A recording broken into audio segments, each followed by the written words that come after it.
Huh? Are we good? Dan?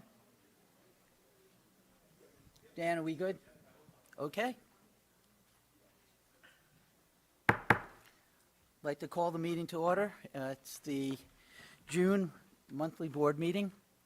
We have a quorum. Let's stand for the Pledge of Allegiance. Pledge of Allegiance.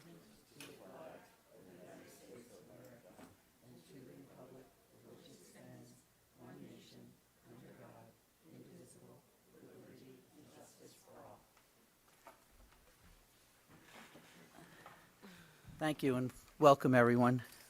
The first item on the agenda was to recognize our student reps, but our student reps aren't here to be recognized, but we'll do that anyway. So can I have a motion? Sure. You need your microphone.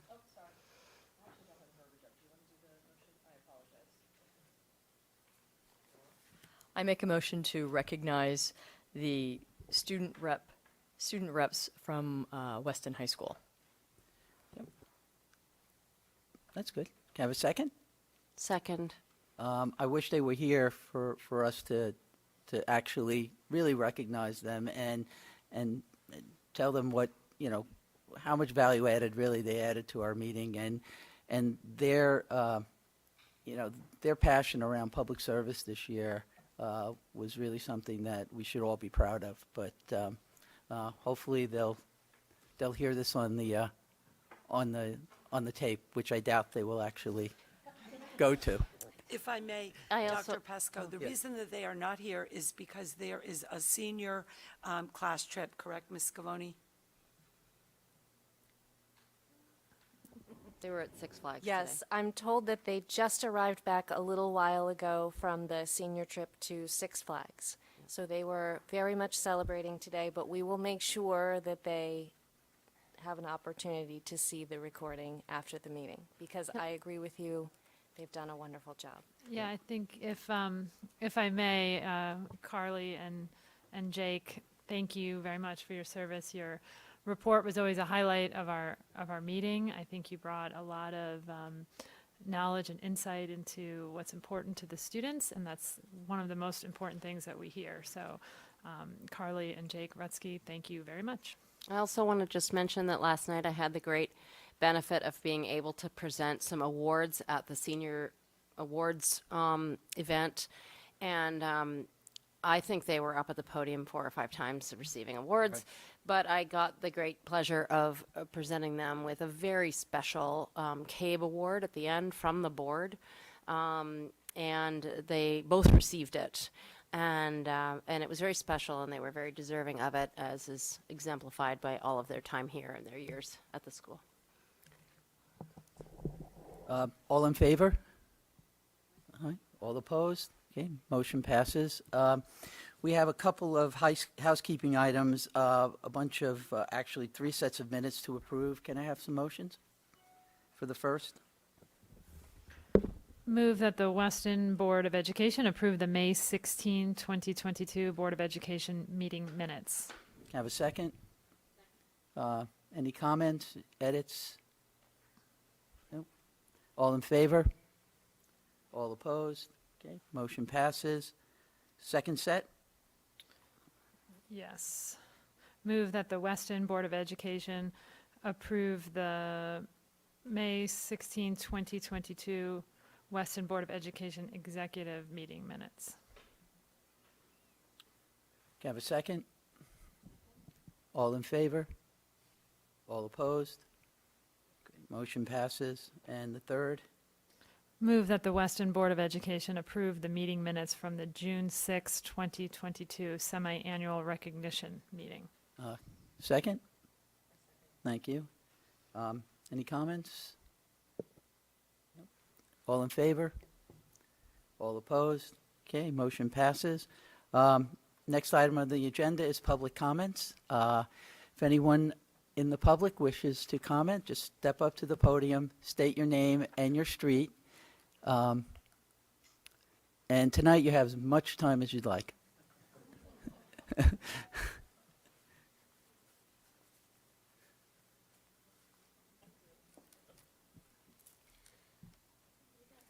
Good evening. I'm Zoe Frederickson at 12 Tobacco Road. I'm Gigi Gordon, 280 Georgetown Road. Thank you for public comment time. We submitted a letter to the Board of Ed and we submitted a letter to the administration a couple of weeks ago on the topic of a fourth grade perspective, where we gave our thoughts on our past school year's curriculum and class scheduling. We received wonderful thoughtful feedback from Superintendent Wollock, Principal Falber, Chairman Pesco, and Member Kingsley. We are very appreciative of their comments, and we look forward to participating on the Student Council in 5th grade. We wish everyone a fun summer. Thanks again. Thank you.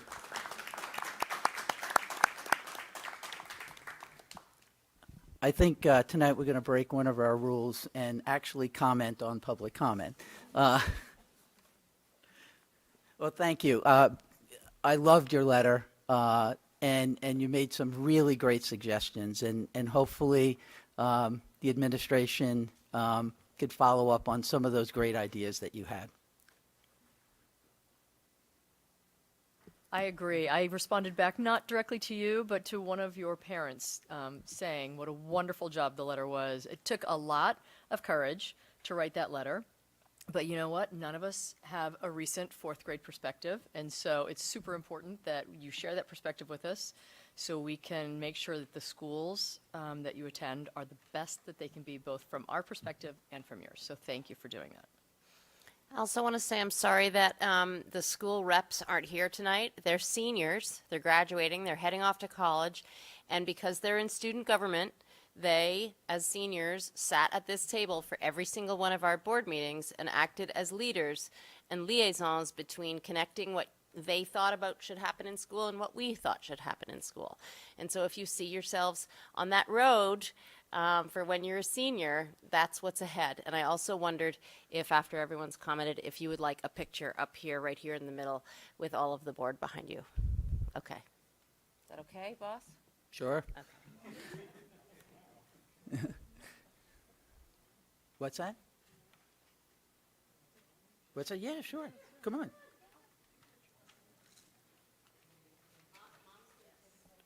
And please make sure we get a copy of it to put it on our Instagram. Okay, come on. Yeah. They're all going to get behind you. Come over here. Come over here. Gigi, come around. Zoe, come around. Thank you. Come on, you guys too.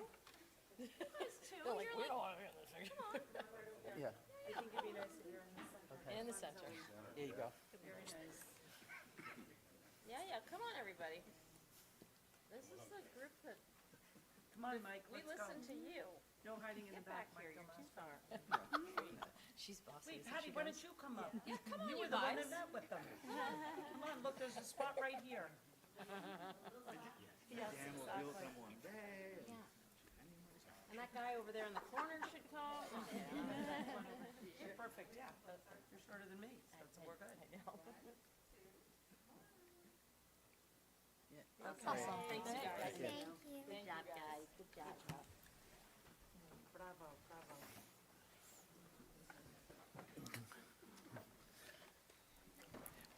For anyone that's watching, not everyone that's coming up for public comment will get the same treatment in the future.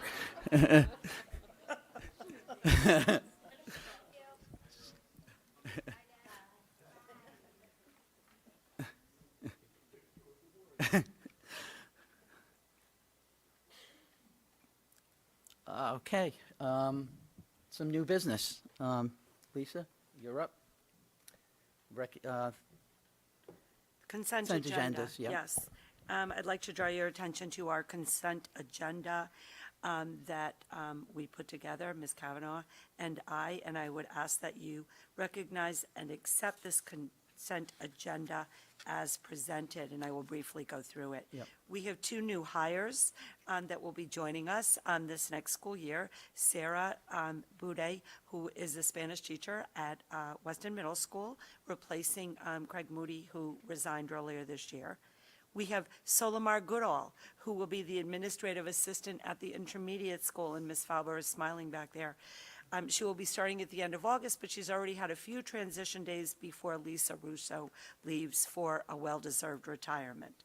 And speaking of retirements, we have Emma Tramontana, who has been a school psychologist at Hobart Elementary School. She's also worked at the middle school during her 26-year tenure at the Weston Public Schools, as well as at the high school. And we certainly wish Ms. Tramontana well. We have a transfer. Bentley Callahan will be moving from the middle school to the high school to teach math, replacing an employee who is going to be out next year. And we have 4 resignations. Kristen Auber, a building substitute, effective May 31st for personal reasons. Laura Del Salvio, our beloved French teacher at Weston High School, actually took a position not in education. She wants to spread her wings in another area, and we wish her well. Gemma Richards, a para-educator at Hurlbut, is returning to school, and Claire Roberts, who is a lunch recess monitor, is retiring as well, she's a young girl, resigning at the end of the school year. Can I have a motion? Move to approve the items on the consent agenda as recommended. Second? All in favor? All opposed? Okay, motion passes. We welcome the new hires, and we wish those that are resigning all the best in the future. So we have another new hire. Lisa? Yes, we do have another new hire. It gives me great pleasure to introduce to the board Megan Ward, who is effective July 1st, the new principal at Weston High School. And Megan was able to join us this evening. We are very happy. She is currently the principal at John Reed Middle School in Reading. She comes to us also by way of Maine, where she served in several administrative roles, including principal of Old Orchard Beach High School. Is that correct? Did I get it right, Megan? York High School. York High School. I'm sorry. I was at Old Orchard Beach too. As an You were at assistant Old principal. Orchard Beach as well, and you also were at Staples as an assistant principal, and you taught for many years at Staples with our assistant principal, actually, at the high school, Mr. Phillips, so small world. But I'm so happy you were able to come this evening so we could meet you. Thank you. It's so nice to meet everybody and see everybody. I'm so excited to be here and so ready to meet everyone at the high school. I know a few people at the high school, but I'm really excited to meet and greet more and get to know everybody and get to work. Megan? Again, welcome. I met Megan as part of the interview process, and I can't tell you how well she did. Obviously, she's here. But welcome again, Megan. We're so happy to have you. Thank you so much. We don't need a motion for this. It's already done. And we know that at this time of year, it's very busy, so we're happy that you are here. And I also know you have a lot of loose ends to tie up, so we will not hold you to stay for the entire meeting, but we certainly wanted to see you. Okay. Thank you. Have a good night. We'll see you soon.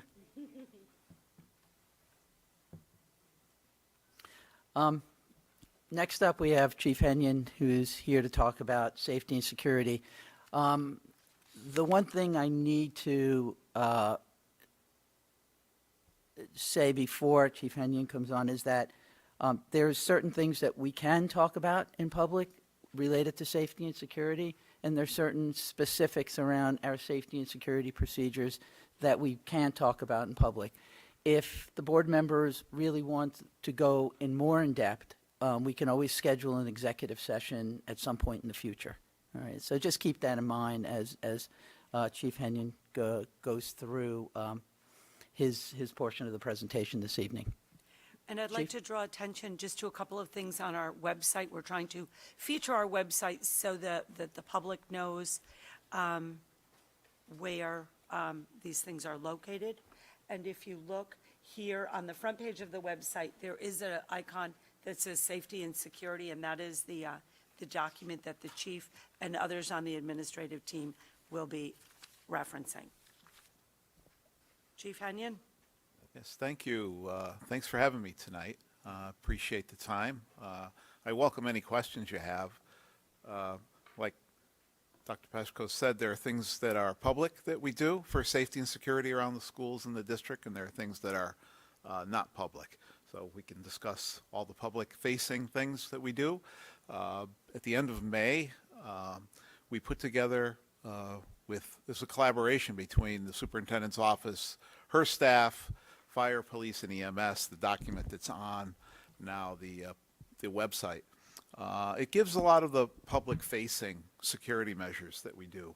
It's just meant for the public, parents who are either in the district and have children here or maybe want to move to the district. If they have a question generally about what does the Weston Public Schools do for safety and security, we list them here. So we'll just take a minute to go over them. Again, you know, it's a unique collaboration here in Weston.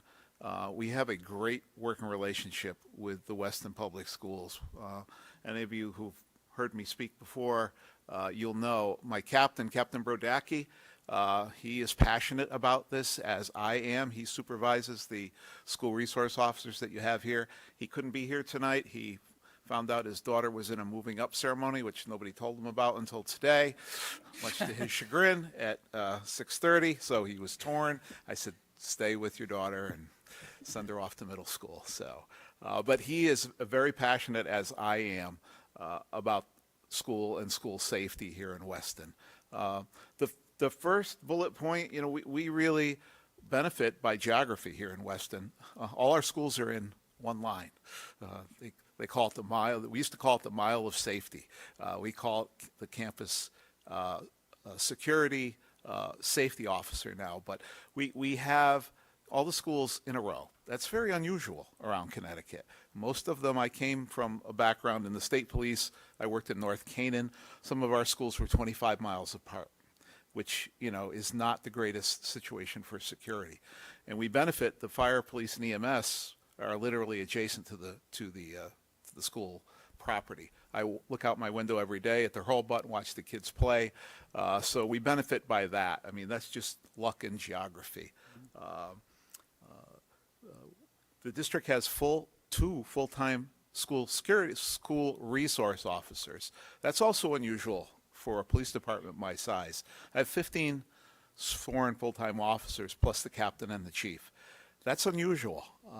Many school districts around the state with much larger police departments have no school resource officers. I think it just shows the commitment that the town gives to the schools. We have a full-time officer in the high school and a full-time officer in the middle school. You've probably seen them, Officer McGowan, Officer Kim. They also have a secondary school that they cover. One covers the WIS and one covers the hurlbutt. They spend some time there, but their primary schools are the high school and the middle school. And they develop a great relationship with the staff, with the children. And we have many incidents where we are able to diffuse situations before we have to take any action by the police department. It's referred back to the school administrators, but it's a great resource here in Weston. And we communicate with our officers, because what happens in the community flows over to the school. So if we're at an incident in town, we can let the schools know about that so that they can have counselors or whoever keep an eye on the children and just make sure that the children are being looked after. It's a great invaluable, I think, resource for us. And my officers who are on patrol also stop in from time to time during the day. And we have a full-time officer anytime school is open beyond the 2 school resource officers, we have a uniformed police officer and a marked cruiser just in the campus on patrol. When I tell you this is unusual, it's unusual. There are towns around us that, because of the budget last year, cut school resource officers out of their budget because they're so short police officers. They're very nearby here, much to the chagrin of the schools and the community. Here, we have a great relationship. We work very well with the school security. Mike, I know, is going to talk about that. Your security personnel here, many of them are ex-police officers. In fact, you have a new one who's a very recent retiree who was an SRO for many, many years in the adjacent town here. We are involved with safety planning here at the schools, the yearly safety plan and the drills that are done. The Weston Police are involved. We come to the meetings, we come to the drills, we make sure, from our perspective, that we're up to date on what we're supposed to be doing as far as practicing and drilling. We do training on our own during the off months. During the summer, we use the schools. We call Mike up and say we'd like to use one of the buildings, high school, middle school. We've used the Hurlbut to do training in the summer when there's no children here, just to make sure we're familiar. My officers are familiar with the physical layouts of the building if they have to enter. We all have access keys and card keys to get in the schools. All of those things, should make people feel, a little more at ease that we do have training, we have proper planning, and we take it very seriously here in Weston. We also just happen to have a regional, it's called the Technical Investigation Unit, just happen to be housed right near the Board of Education office, which is the 10 towns around us. We have a computer science lab, a computer forensic lab there. We have officers from those 10 towns on campus during the day, most days of the week. And the reason I mention that is it's a force multiplier. Many years ago, before I was the chief, over 5 years ago, we had a home invasion in Weston, and we were able to actually apprehend the individual, and many of the officers who were happened to be in town, which we would have called for assistance, were here and were able to do that. So we have what I feel is just a great cadre of officers that are here and available, and it's really about the collaboration. It wouldn't work. I've been, like I say, in other school districts in my career with the state police, and the collaboration that I see here with the school district and the welcoming of the police as partners, as part of an overall comprehensive safety plan, is just, it's extraordinary. So I'll turn it over to Mike if you had some bullet points. Yeah, we have the police, fire, they do all they take care of all our drills with us, they run them with us. They're hand in hand with all the crisis drills, with the fire drills, so we have them on hand for that as well. We have 6 district security specialists, like Chief Enion said, a lot of experience in police and law enforcement. One is a retired correction officer, which makes him handle a lot of these situations very well too, so they're very well trained. They're up to date on all of our policies and procedures. They're very passionate with what they do, sometimes a little bit too passionate. Trying to get them a little bit more familiarized with all the schools, and as opposed to just being localized to the school that they're working out of. So it's taking a little bit of time, but as we get through it, they're getting more familiar with all the other schools.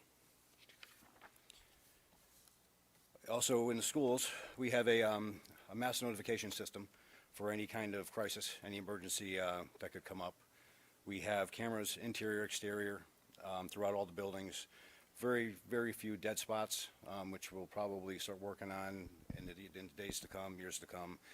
Add cameras just for different locations. We also have our entrances. They're secured. Not only do we have the tempered glass, we have bollards, we have stonework in front, so our buildings are they're safe. It's hard to get into.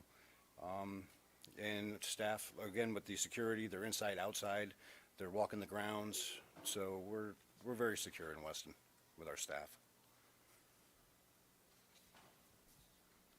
Thank you, Mike. Mike is the Director of Facilities for our viewing audience. I just wanted to do a few highlights of some of the things that we have in terms of, medical and medical emergency support. We were most fortunate that the Weston EMS provided Stop the Bleed training to all of our high school staff and the district nurses in 2020. It was actually one of the last big PDs we did before we went out on COVID. And the district and the Weston EMS are going to partner to expand this program to all of the district staff. It really is a great program, and so that all the adults are able to provide life-saving care based on this very basic training. It also should be highlighted that we have a nurse in every school that reports to a district nursing supervisor located at Weston High School. So 4 schools, 5 nurses. Again, that is not something that you see in every district. And all of the 5 nurses are trained in the basic life support through American Red Cross. The health offices are well equipped with emergency response equipment, stop the bleed kits. We have the automated external defibrillators throughout the schools. We have oxygen tanks, EpiPens, portable first aid bags. And Weston Middle School and Weston High School also have Narcan in case of that we need that for a drug overdose. All of the schools in central office have these automated external defibrillators, and they're located throughout the buildings and on the district athletic fields. And one thing that I want to point out is this year, under the direction, if you will, of our director of facilities and our director of finance and operations, we created a handbook in conjunction with the athletic director who we revised it. It's entitled The Weston Campus Emergency Action Plan for Community Groups. And what's great about that is that we had distributed it to the different town organizations, to Parks and Rec, to the WOW, all of that. So everyone has a copy of it. It's also posted on the website. If you notice right there, thank you, under our safety and security thing, one of the things that we've been trying to do on our website more and more and in our documents is to provide additional links if people want to click on them.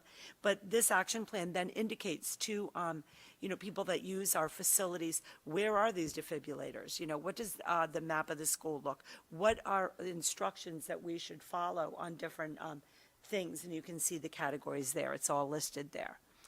And now I'd like to turn it over to Tracy Edwards, our Director of Special Education and Pupil Personnel. When we're talking about safety and security, we're also thinking about emotional safety and security. Our Pupil Personnel Services Department does extraordinary work all of the time. We have social workers, we have counselors, we have school psychologists who are trained to support our students as they work through a variety of different social emotional challenges. As you all know, we are using Ruler primarily at the elementary levels and DBT, or dialectical behavioral therapy, at the middle school and high school. In addition to day-to-day support, when we are navigating as a community through tragedies that happen across the country, these are the people who are point people for our students.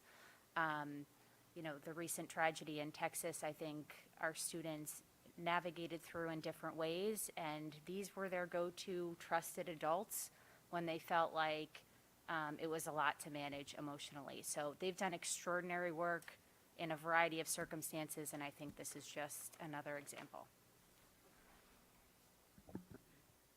We have had, and we continue to have meetings with district administrators, building administrators, and the Weston Police under Chief Hanyon and Matt Brodacki. And we're not going to get into a lot of next steps. Just rest assured that we are looking at next steps as we move into the next school year to continuously ensure that our campus is safe. And one thing I do want to point out is, as far as the relationship with the police department, as Chief Henyon said, I can pick up the phone and call Ed Henyon, like I did today. And I said, Ed, do you have a minute? Lisa, always for you.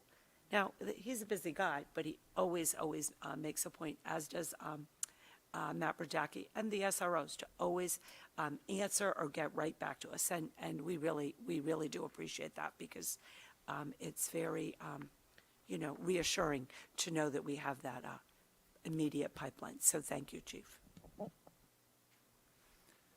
Thank you. Any questions from the board members? Just one, and that is, did you do anything different or learn anything and decide to adopt it following the Texas events?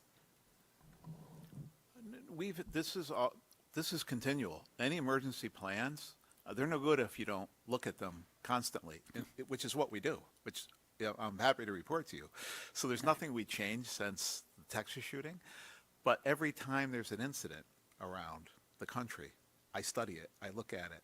We get reports. The Secret Service does a yearly study of all police shooting, school shootings around the country, and I share it with the superintendent. I share it with my police officers, and we try to hone, our security here in Weston.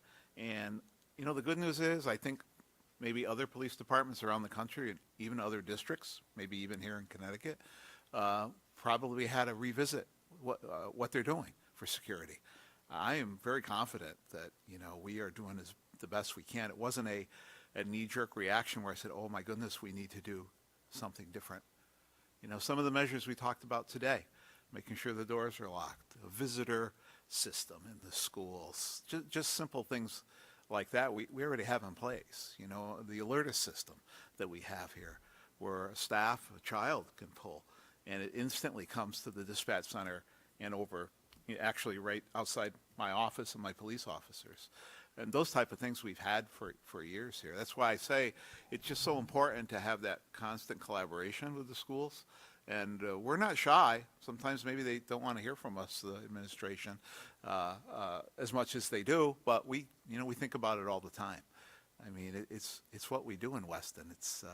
Weston's a rural community. People are in town and take their education of their children seriously, and we take the protection of those children very seriously here in Weston. So, There's one other thing I just want to emphasize, if I may. Whenever there is an event that's happening between the school community, the town, or a town, a public event, we also meet not only with the chief, but for example, recently before the Memorial Day weekend, we had several events going on in campus. We had the road race, we had the Memorial Day fair, we had the parade, and the director of Finance and Operations, Phil Cross, and I went to the meeting and reviewed, and I can't say enough about not only the police, but you have, Michael Schlechter, you have Ben Frimmer from the EMS, you have John Picorni with fire, going over, looking at routes. How are we going to set things up? What do we need to do?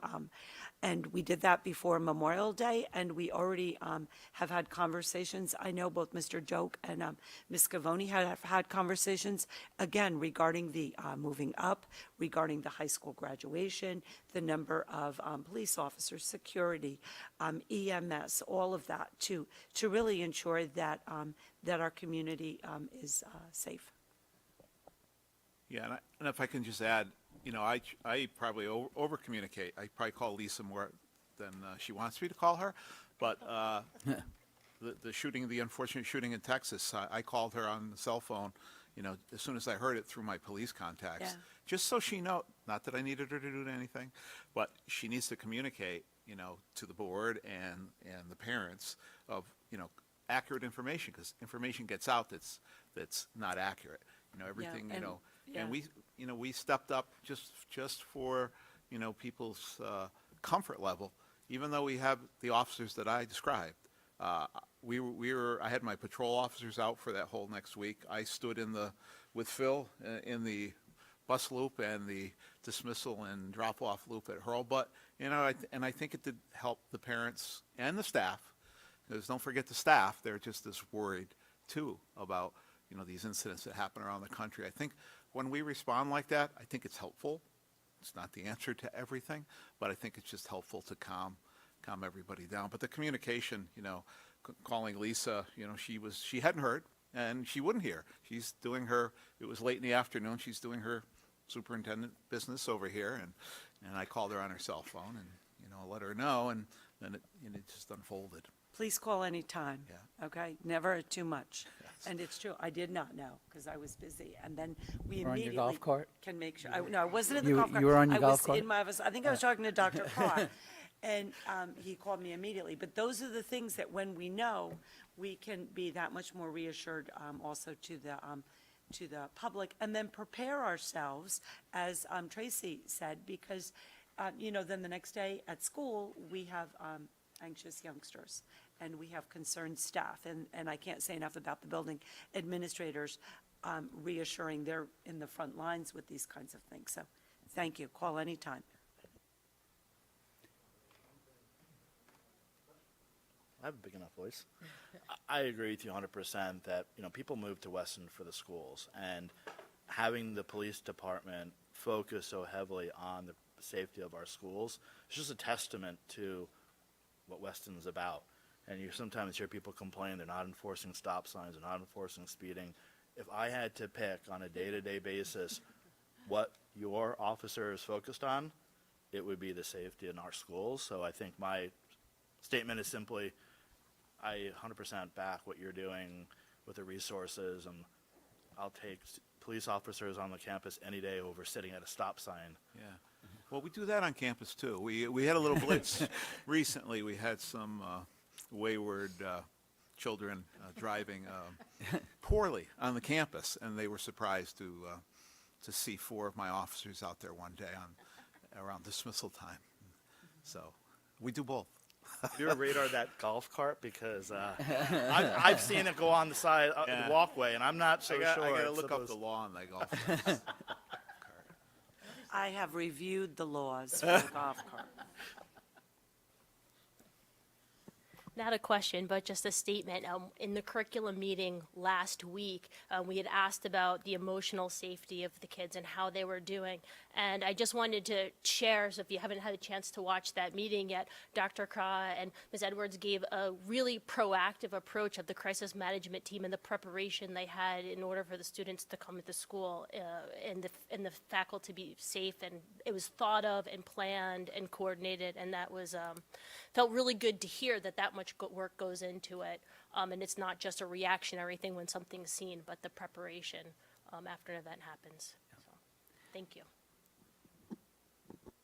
Thank you. And thank you, Chief, for coming tonight and for everything you do to keep our students and staff safe here. Thank you. All right, next item on the agenda. We have some policy work next. Is that?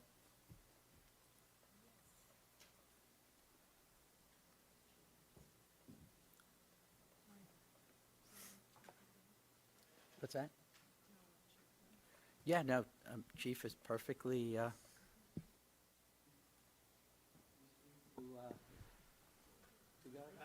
Thank you. We don't blame you. Thank you. Thank you very much. Yes, we have one policy up for first read this evening. It's in the attachment, and it was posted for those of you watching at home. It's the policy for the equitable identification of gifted and talented students. 6001, I think. Yep.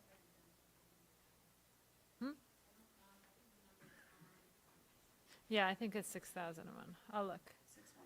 6185. Got it. And so this is a new policy. It's pretty self-explanatory. It just sets forward the path for identifying and evaluating gifted and talented students, and states that what to do with that information is discretionary. And then obviously here at Weston, we have a program for gifted and talented students, but that's at our discretion, and that's something that we value and put forward. So I'm happy to take any questions if anybody would like to discuss it. But what we do with the first read is we just kind of put it out there for people to think about, and then at the next monthly meeting, we would vote on it at a second reading. If there's any changes, we would incorporate those at that time, and it would become board policy after that. So happy to address it on Did we have Tracy, a policy before? Is this is this new? What's that? Is this brand new? We've never had anything discussing. This is a brand new policy. If I may. Yep, please. So this is a new policy, and we have had processes and procedures in place for the identification of students who are gifted and talented. We are required to identify students as gifted and talented, until this point with the policy. Programming is a choice by a district, and fortunately, Weston does recognize the significant learning needs of talented and gifted students and offers a program in grades 3 through 8. And obviously, at the middle and high school level, there are other opportunities for student acceleration and enrichment. So there's a lot of really good programming. I think one of the things in looking at the new policy is meshing this with the internal policies and procedures we have in terms of that identification process. So it's, it's a holistic approach, does use some standardized testing information, much as some of this policy will allude to. Was it created because there were problems? Is it addressing some problems that arose? And I don't need to know any specifics, but was it enough to have processes and procedures, or did we just feel like it was a hole in our policy manual? No, it was a recommendation from our outside Okay. counsel, and I Okay. think that recommendation went not just to Weston, but to all of their clients. Is kind of, let's be more proactive about this. Let's put this down so that we have a policy in place. But as Dr. Cross said, we were doing this already, so it's really not a change for us. But it's nice to have something to point to if parents want to learn or ask about this. I think it'll be important to look at this in connection with the Pupil Services Department, because the process we have now is different than the formal PPT process. I mean, there is a formal identification process currently in place, but you do have to pull a team of educators for each student that, if the parent calls for the PPT, or if, it comes internally from the school. So there's a resource look that we need to take in how we do this. Are we required by law to have a policy on this? I don't think it's a requirement. I'm not 100% sure, but I think it's just a recommendation. Okay.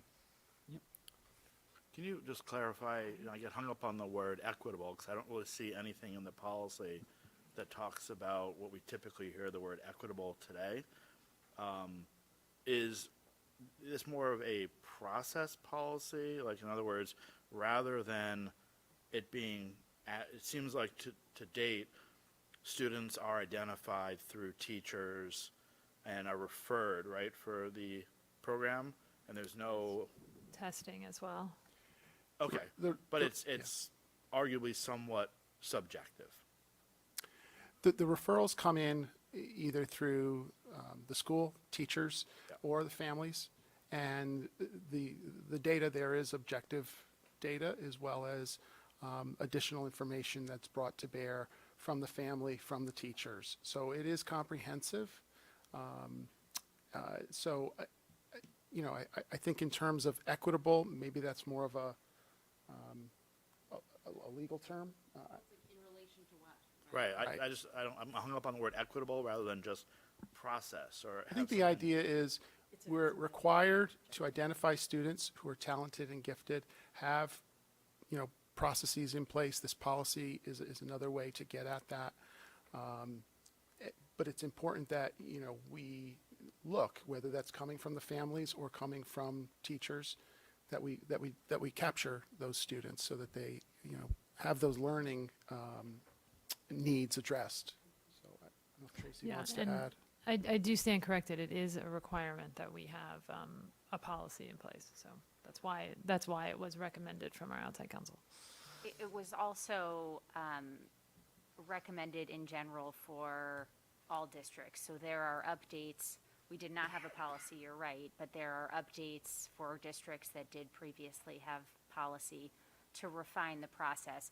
I didn't think honestly a lot about the word equitable. I believe that's the language that came in the communication that we had about the policy. When I think of that wording in the context of this, it's all about, are we following a consistent process for everyone and doing this in the same way? Because this is all about how we get to that end point. So I think that's my analysis of where the equitable comes from. I think Tracy's right. I mean, equitable's modifying methods, so we're talking about equitable I methods. agree. That's how I read it as well. And I would also add that it's looking at intellect, but also creativity. It is. And when you look through this policy, that's why I really like it, because it talks about creative arts, it talks about music, it talks about what I would say a broader what talented and gifted can be.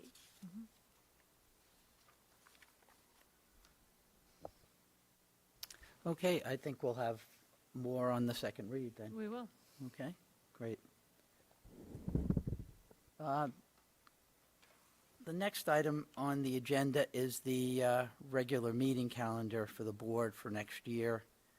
We need to approve that.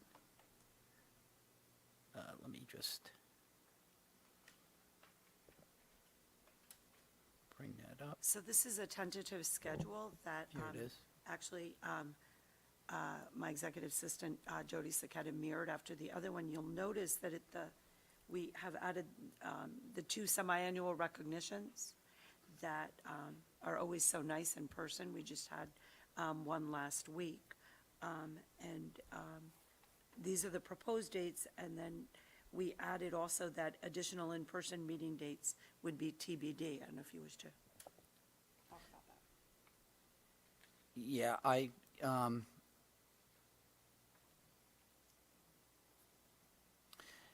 I think that, obviously these dates, some of the dates, these are nominal dates, and obviously as we get closer, especially towards the end of the year, these dates change. We also, have an upcoming agenda item to determine a hybrid approach to our meetings next year. So then, what we will do is on these meeting dates, then superimpose when we want the in-person meeting and when we want the hybrid meeting. But I think let's get to that agenda item first, and then subsequent to that, after this meeting today, then we'll go back and probably propose which meetings will be hybrid and which will be remote and which will be in person. Okay. Jody, I know that you are always on top of things, but with this change of the calendar next year for the February break, this February 13th is that? It's, I think, Before? Yeah. Okay. All right. Just. It took that into consideration. And on the April date, what I did was I moved it to a Tuesday instead of a Monday. So if there were any travel restrictions or things like that on people coming back or conflicts, you wouldn't have to worry about that as well. Okay. Great. Thank you. Always on top of things. Yep, great. Can I have a motion? Move that the Weston Board of Education approve the 2022-2023 meeting calendar. Second? Second. Okay, all in favor? All opposed? Was that in favor, David? Yeah, Did sorry. you? Okay. Abstaining. Motion passes.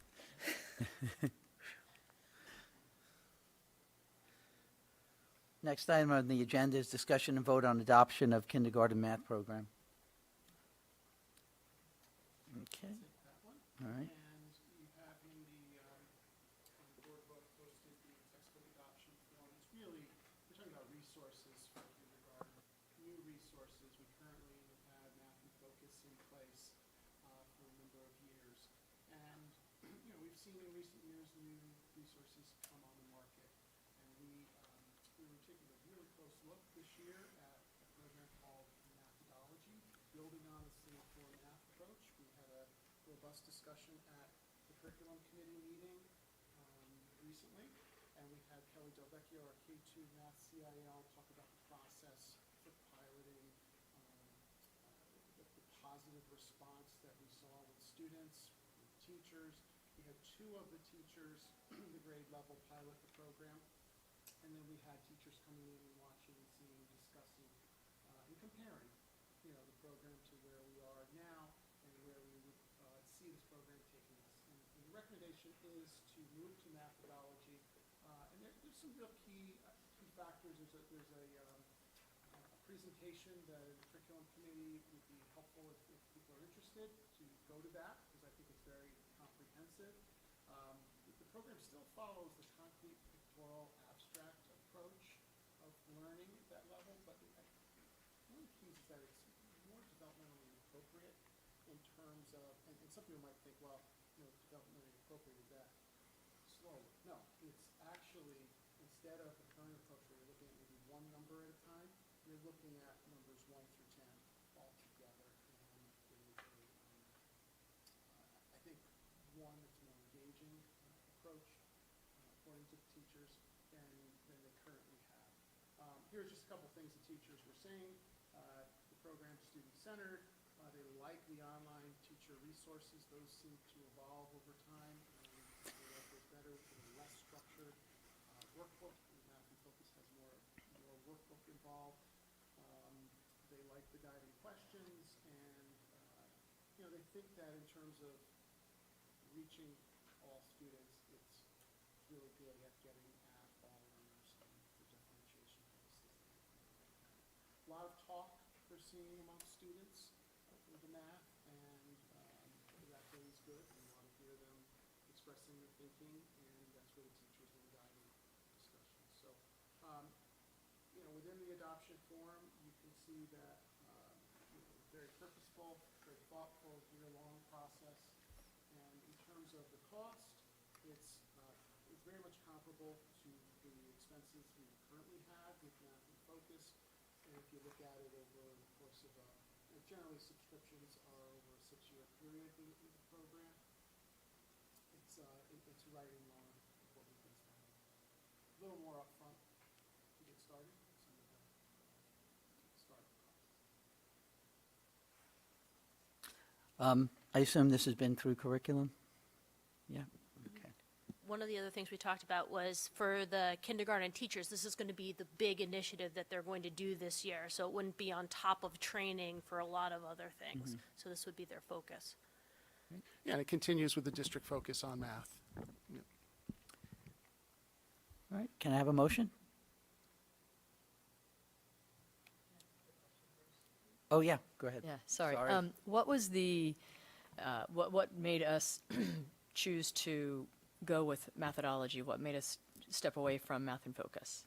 Was there one thing in particular? Is it because of the test scores that we've seen in math in the past, or is there something? No, not necessarily because of scores. I think trying to continuously improve. I mean, it does still follow that Singapore math approach with the concrete pictorial abstract, just that over time, resources evolve. It comes with a pedagogy that is Montessori based, where very much exploratory, and that really resonated with teachers. And when you saw the learning, just kicked it up a notch from what we had. So always looking for what's next, and that's I think part of the renewal process. So even in the intermediate school or the middle school, we're going to be doing the same thing, looking, because things come on the market, things, change. We do have new editions of Math and Focus, which are improved, but again, it's just beating the bushes to see, where we can make improvements, and that was a really specific one. There was, a thought that Math and Focus at kindergarten went too slowly. Okay, so this is just kindergarten. Yes, this really stuck out for us as an area of focus. Okay. And correct me if I'm wrong, originally Math and Focus wasn't for kindergarten, right? So they retroactive made a Build a kindergarten package to kind of go with their curriculum, versus this one was designed primarily with the Montessori method for that age group. And will it then blend right into the Math and Focus for first grade? That was one of the questions, and we really pushed the teachers and the CIL on that because we wanted it to be seamless, and it does, yes. So we talked also, a year from now, annual instructional update or the appropriate point to give an update on, how this is going.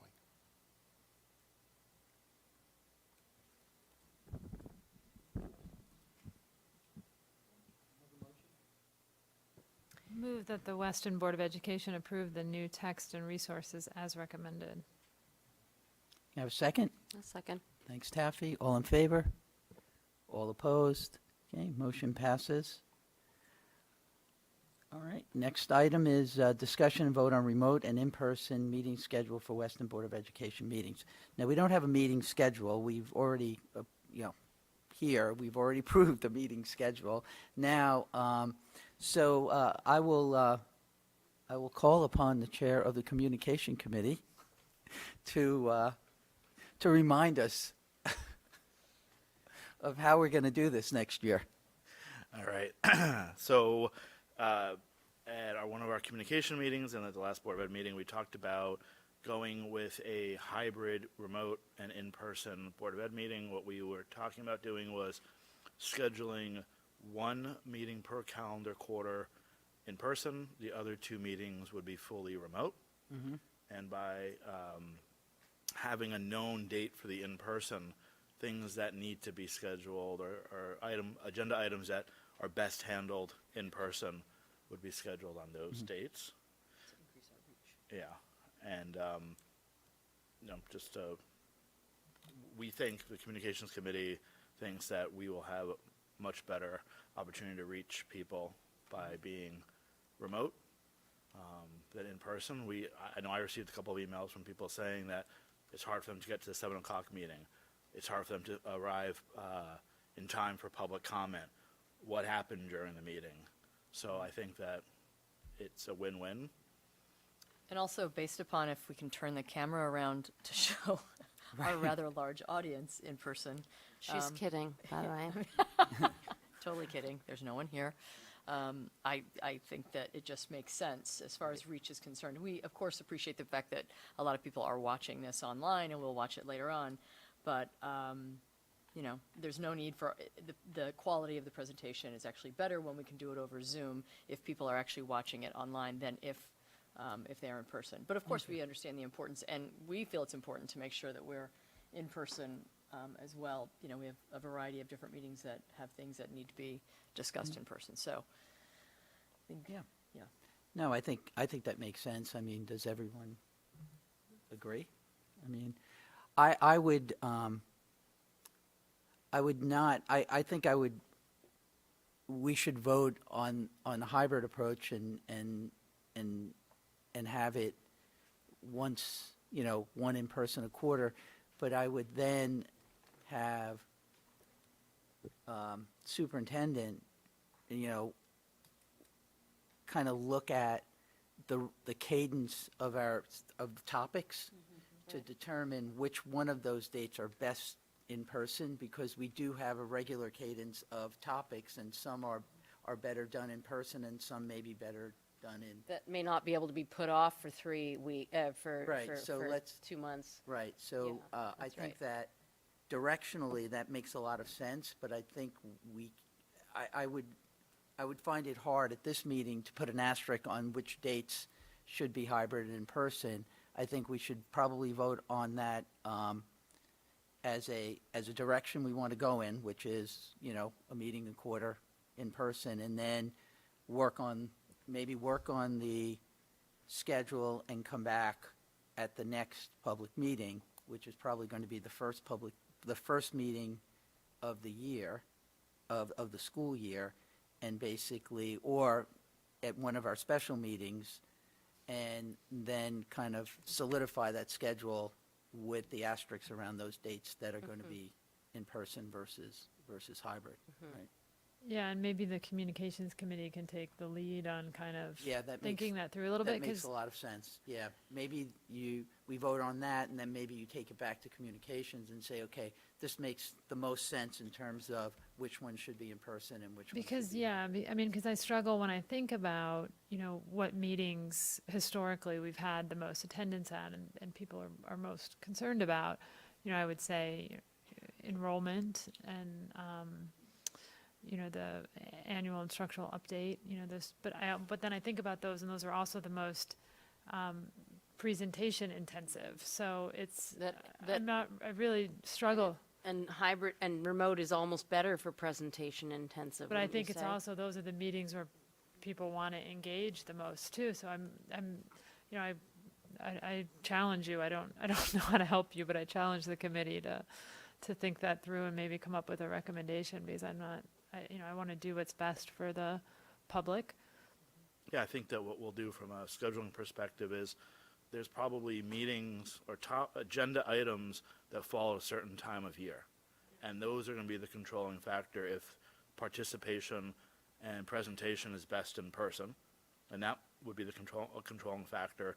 And then there may be agenda items that aren't necessarily has to be done in February, could be done in March. And if there's other controlling factors that require us to be in person in March, we take the flexibility of that agenda item that might have been scheduled for February and move it to the next in-person. So I think that we're up for the challenge. Yep. Yeah. Can I make a suggestion as far as the language of the motion that we put, oh, did someone just type that in? Yes, someone just typed that in. Thank you, Jody. I was like, wow, it changed on my screen right in front of me. No, that's great. I was going to add the word option to. So we're essentially approving, move that the Weston Board of Education approve The option. the option to meet in person, because this motion really says this is what we're going to be doing, and I'm fine with it. But if you want the option to play with it, that's what we're approving tonight. Yeah, but I think the sentiment here is that we're going to try to hold to it once a quarter to meet in person, right? I'm fine with whatever. Right. I was going to say approved to approve the option to meet remotely. Do you know what I mean? I was going the other way, so that's fine. Whatever you are comfortable with. Yeah. The option to meet in person once a quarter and remaining meetings are remote. Yeah.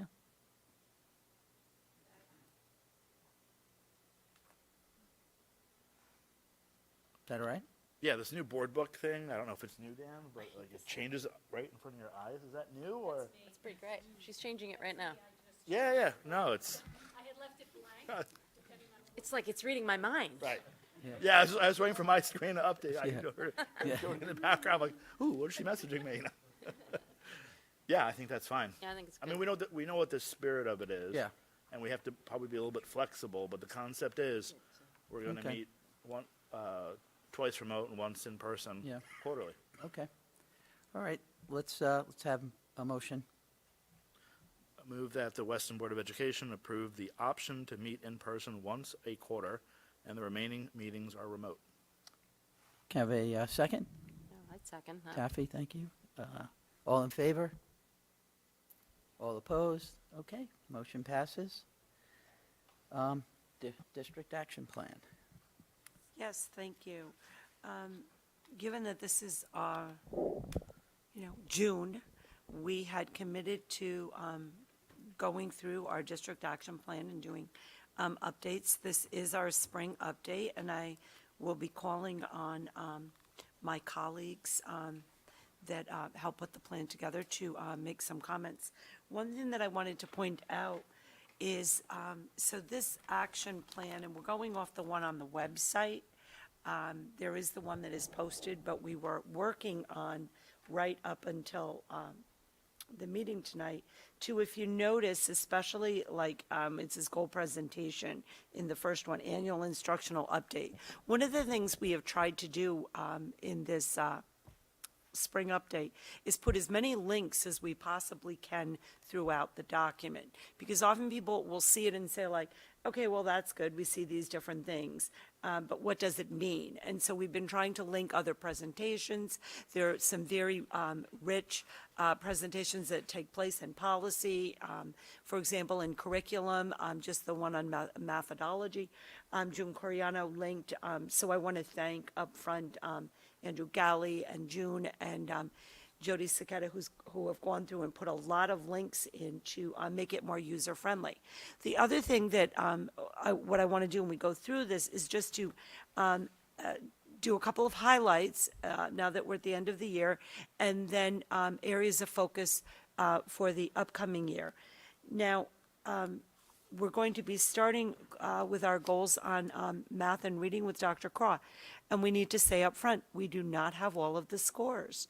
The scores have not been, is the correct word, embargoed? But we don't have them all, and rest assured that this summer, when we have access to all of them, we are going to be analyzing them, looking at them by grade level, by, in math, the different levels at the middle school and the high school, all of that, but we don't have it yet because of the timing. So we will be following up with that, and yes, putting in a link so that people can see, some more specific quantitative goals that we had set. You'll also notice that on this is the site, if you can, is this the one that's on the website, Mr. DeVito? At the very top, we usually have the school update links. And I removed them right now on the live link because, quite frankly, the principals, with all that they're doing to close the year, have not had a time to update their action plans. But all of those will be updated, and we have already started working on next year's because many of these are a continuation. So without further ado, I'd like to turn this over to Dr. Craw to take us through the math and the reading. Okay, so both math and reading, I think, this is the time of year where we get to see how much growth our students have made. And in math and reading, the key assessments we look at district-wide, we look at the MAP, the Measure of Academic Growth. We just are getting that information in. All students have recently completed that testing. We have the Fountas and Pinnell Reading Assessment.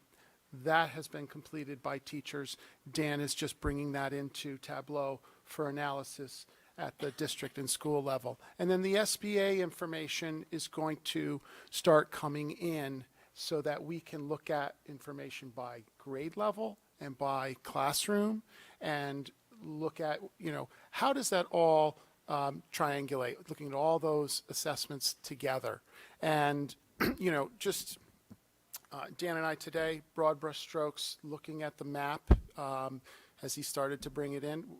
We see growth, significant growth from fall to spring. That'll be quantified for the board as soon as we can get that together, analyzed. But that's very positive. And, we'll have to see where SBA lands and the Fountas and Pinnell, which gives us really the general reading ability of students.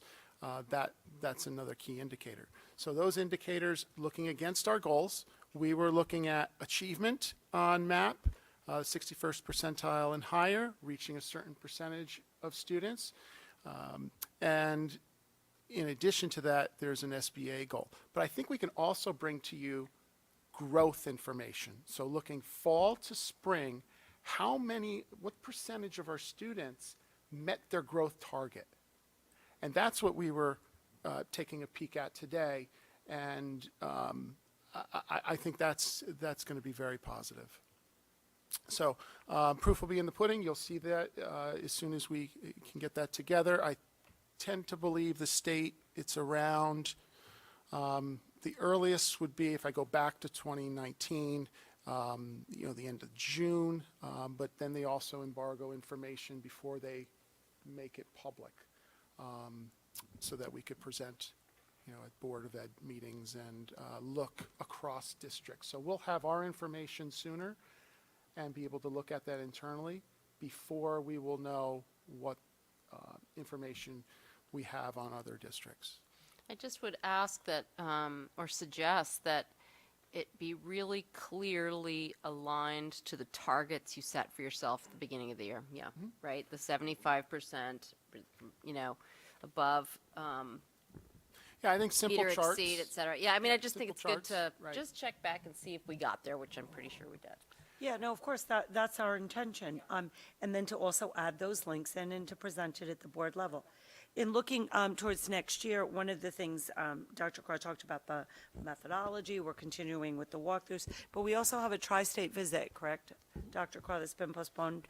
There's a this tri-state year? visit next spring that looks at our processes and procedures for SRBI, our intervention services, particularly focused on math, but also in reading. We did have a committee work this year on formalizing those processes so that it's consistent. We had good procedures in place, but not always in every school. So we wanted to make that consistent.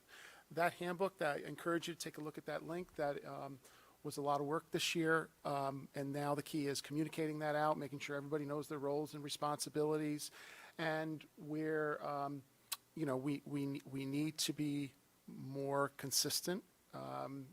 That communication will lay that out for teachers and CILs and interventionists. Reading highlights for next year? A couple of things going Yeah, on. Foundations. it's funny. We've talked about a lot of these at curriculum, and I'm glad we get a chance at the board level. As we look at our reading program, it's a comprehensive literacy program, and if you particularly look at grades K through 3, it's important to have phonics instruction, right? It's important to have instruction in comprehension, in vocabulary, all the different components of a reading program, and we certainly have that across the board. We access various resources. We use Foundations for phonics program. We use the Teachers College units of study, particularly with vocabulary and comprehension. We also have a wealth of classroom libraries that teachers access. And the pedagogy we use very much focuses on a workshop approach. No one single approach works best. So if pendulum sometimes swings, more towards phonics or more towards a whole language type approach, you need to have both, and it needs to be comprehensive. So we looked at K3, and it being very important that in third grade we extend the Foundations approach. We had phonics we were using words their way, but it was not as well implemented with fidelity. We felt we needed to take what we had, the Foundations, and expand it into third grade. So that's the plan for next year with training at the third grade level. That's a big focus for them in August, and supporting them with that rollout. So there's time for that, because we know that in grades K through 3, it's learning how to read that is critically important, and we think that's going to be beneficial to students. We know that the state is also going to require, through legislation, that there are approved programs that are being used for reading curriculum at grades K through 8, and that they have a reading committee at the state level which will be coming out with probably lists of approved programs. And so I've recommended that we have a full curriculum committee meeting on reading instruction and the reading program here, and also the implications of what's coming down from the state. So I think early in either September or October would be a good time to have those discussions. Thank you, Dr. Craw. The next goal I want to touch on very briefly is the portrait of a graduate, and I want to commend interim principal Ms. Gavoni and the CILs and the administrative team at the high school for the work that they did with this. You can see that it was aligned with a policy, and the policy is linked there, involving 25 credits for our graduates. And this year, I'm really pleased to report that all of the competencies have been identified. The students in the classes 23, 24, and 25 have created their electronic portfolios.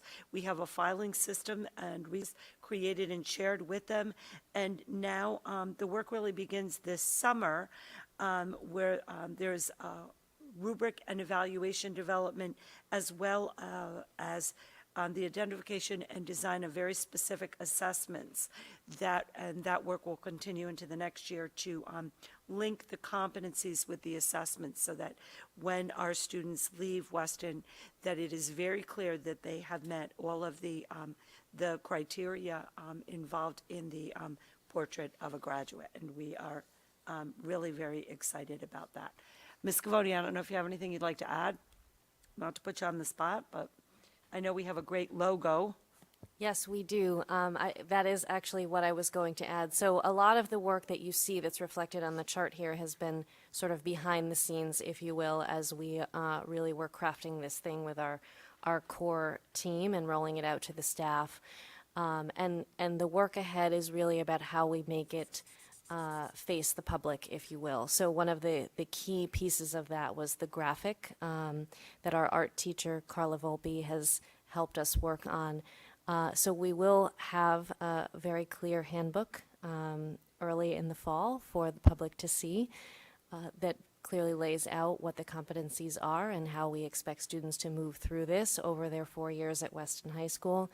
And I'm really very proud of the work that the core group of teachers has done thus far. They are coming together again this summer, and as part of the budget process, I know that you are aware we have created a stipended position for a portrait of the graduate coordinator for a staff member to take this on and really run with it from here, and that's a really exciting addition. So a lot of great work has already been done, and great work continues, and we are very much looking forward to the first set of portfolios that will be presented this coming January. Thank you. Moving on to sustainability and our work there. One of the things I wanted to highlight was, and there's a link to the program of studies. We have a new, I think the title actually is not sustainable living. I think it was changed to sustainable solutions. Is that correct? Jody, make note of that. We have to change the title. We're very excited about that. Work. And also, next year we'll be looking on trying to focus even more with partnering with the town. We have a very active green teams at both the middle school and the high school. That doesn't mean that the elementary schools are not equally involved. Ms. Falber is shaking her head. I walk in the halls and I see all kinds of things and initiatives. Ms. Falber, perhaps you'd like to talk to us a little bit about the elementary initiatives in that area. Sure. We have a green team that consists of 3rd, 4th, and 5th graders who we get together and we try to do a little advertisement about reduce, reuse, recycle, the importance of, we're trying to emphasize the importance of not using plastic bottles, but that's a little more difficult right now with our water situation. We are trying to encourage them to bring in their own containers. So it's a nice little committee. We are hopefully planning to expand that next year to be a few more students. And so, yeah. Thank you. And one of the highlights, actually, and you are on that board, aren't you, Patty, with the Weston Education Foundation?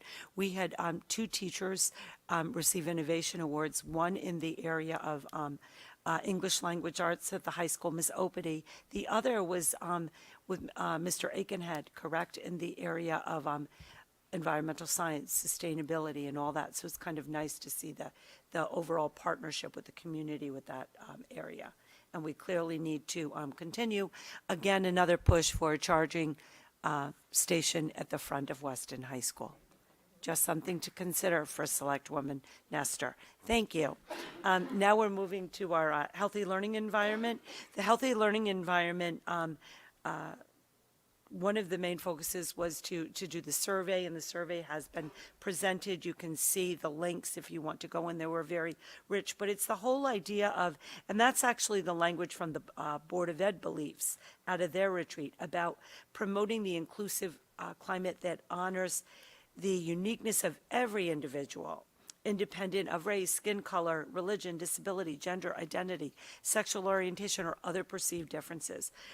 This was a challenging year. It was a challenging year with all that went on with COVID and coming off of finally being able to take our masks off, trying to keep programs going. across the board and celebrating things in person. But we are proud of the successes that we've had in this area as far as the parent presentation with Dr. Kaplan. We have had different school assemblies recognizing the positive climate, the Honeycomb Initiative. I have to give a shout out. Miss Cadis had a family emergency, and that's why she's not here tonight. But there has been work in that area, and we still must continue and really build a robust action plan for the beginning of September to continue that work. We do partner with the Western Coalition. We just had the meeting this week, and some ideas have come out of that about how to, again, further our action steps in that area. But, you know, it is very, very important because, as we know, if kids don't feel comfortable and connected, they're not going to learn. And now I'd like to turn the next piece over with Pupil Personnel Services to Tracy. Sure. I'll highlight a few areas in each section of this update.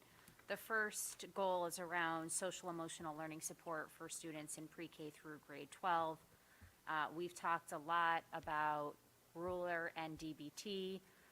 There has been training provided to staff members who are new to the district at the middle school and high school level around DBT that happened at the start of the year.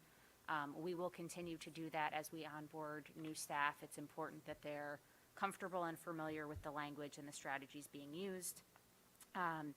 In addition to that, we have had ongoing DBT consultation this school year for the middle school and high school teams. And we've also had monthly consultations for the mental health teams at each of the levels with our district consultant, which I think has been a helpful resource as we've problem solved various, situations and scenarios that have occurred this school year.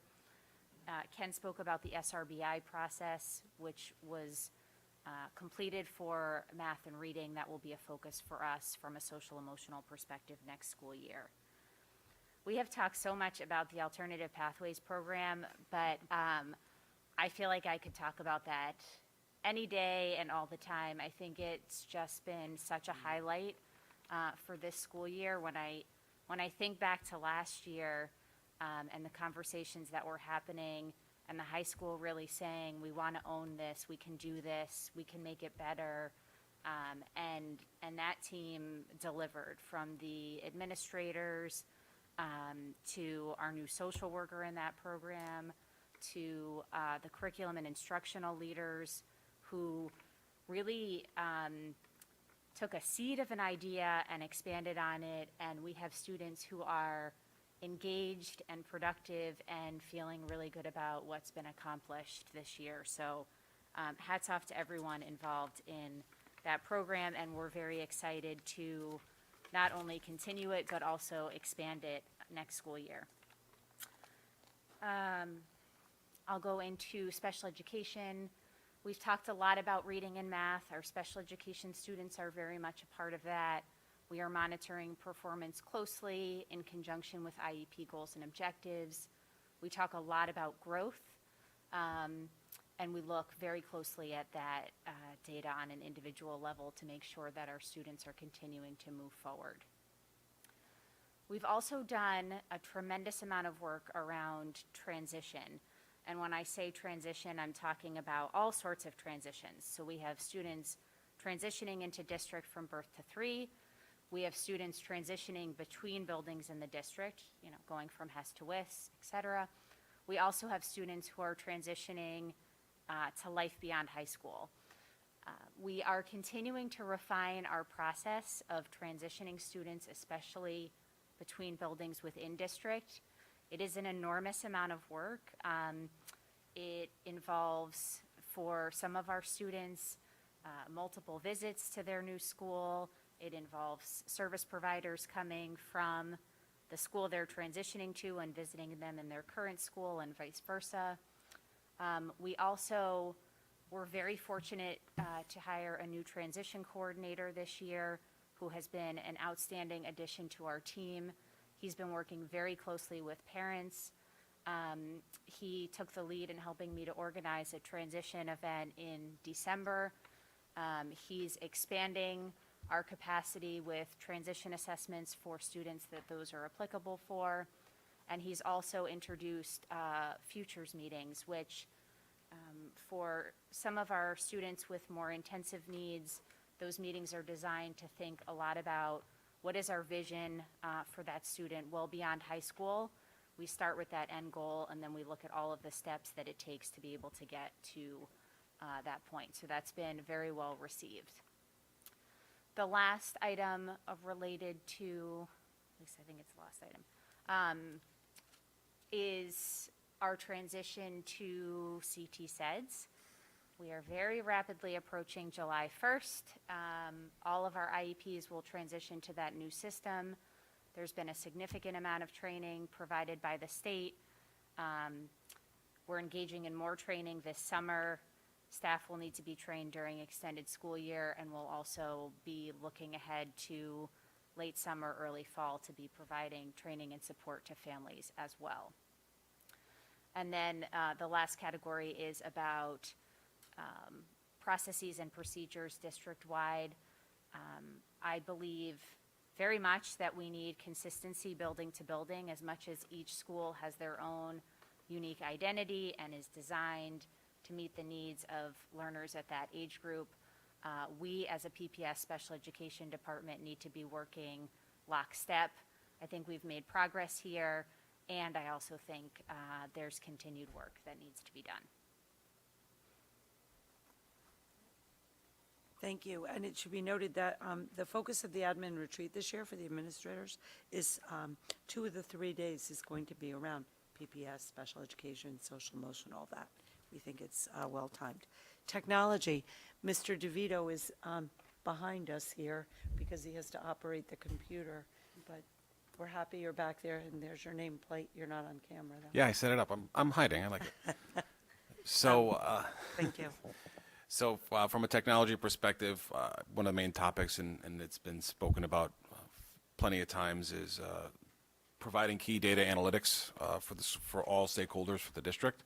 And it's been quite a collaborative process, working with administrators, curriculum leaders, staff, to basically build a feedback loop on what is important data, how can we get the data reportable for them, how can we make it usable for them, how do we do it without putting more burden on the teachers, and then how do we analyze it, how do we view it, and what do we do from there, and what questions do we ask based on the data.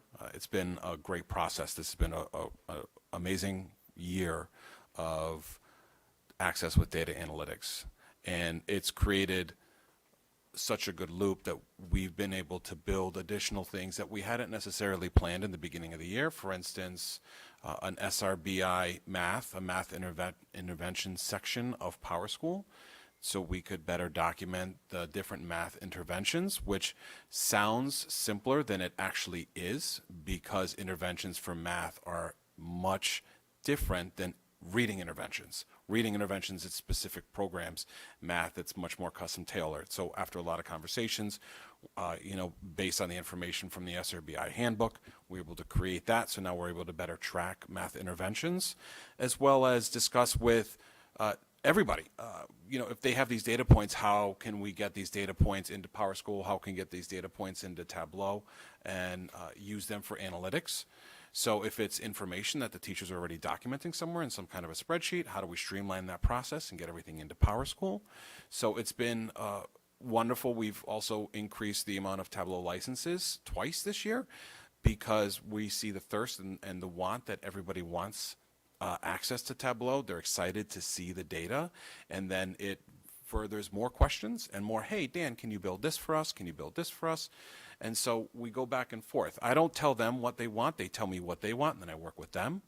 And it's really been a wonderful process, to be honest. Lisa, can I just interject something here?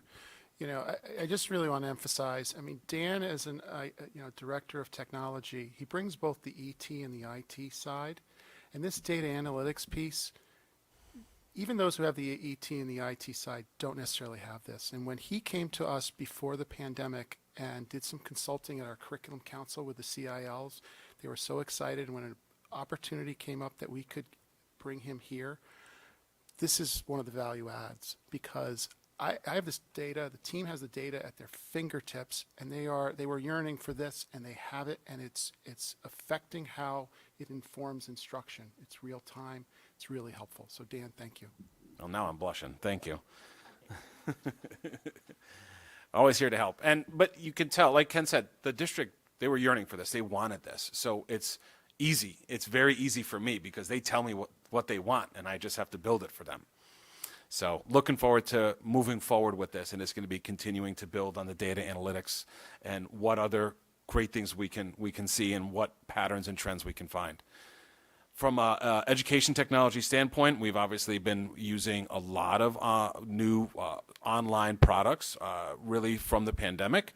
These are products that then had a value beyond the pandemic, that working with staff members to identify which products we wanted to keep, which products we wanted to cut, trying to not go over budget, and get more technology tools for all grades, not just one grade, but the whole gamut, K through 12.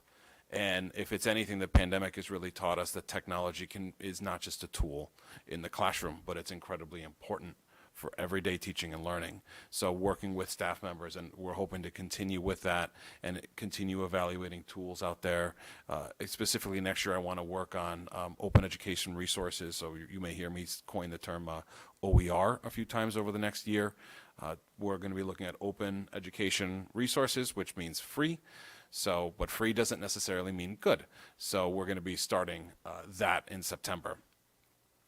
From an infrastructure perspective, I'm really proud of what the IT team has done this year. We identified last year some major hardware issues that we had, and we rolled out new hardware that made all staff members' lives a lot easier, specifically laptops. Having older laptops in the middle of the pandemic was definitely challenging for staff members, so I appreciated their patience while we were working on them. We were able to replace them this year, as well as beginning the long-term goal of replacing the smart boards in our classrooms with smart televisions, and we will be continuing that this year. We're looking at any grants that we can get available for additional funding to try to replace smart boards, student computers, the Macs at the high school. So we're just going to continue on with that. From a security standpoint, one of the big focuses we're going to be doing over the next few years is educating staff on how to protect not only their data, but more importantly, student data.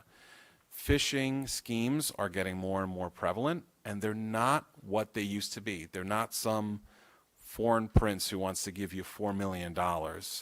They're very sophisticated phishing schemes that look perfect, and it could be very easy to fall for them. So we are looking to train the staff members on how to identify these types of schemes, how to not fall for it, how to secure their accounts via two-factor authentication, which most of us have with our banking systems anyways. You log in, they text you a code, something like that.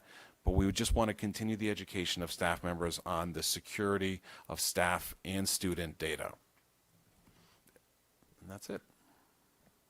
Thank you. I'd like to turn it over now to Teresa Cavanaugh, our HR manager, to give some highlights of human resources. Busy time in human resources lately. Busy time in human resources. Actually, we have 35% of our positions filled to date, so that's a good thing. So we're in the sort of middle of June. I'm happy with that. This year, it's difficult. This is my first year, so coming into thank you. Coming into your first year, you're working on goals that were set sort of prior to you, and then changing them and updating them. So one of the things that we definitely looked at was the recruiting. Weston has fantastic staff already, so making sure that we stay up to those standards and goals, and increase where we look for staff. So we did that both in sort of looking at diversity and education sites. One of the really fun things that I did was to sit in on what's called an MTR, Minority Teacher Recruiting. It's an online chat booth where people come in to chat through the state of Connecticut. So they're certified teachers. You get to look at their resumes, and you get to sort of do an online chat with them and interview for the positions that you have. So that was something that we had not done here in Weston before, and was really was fun, and hopefully will produce a couple of really good candidates for us this fall.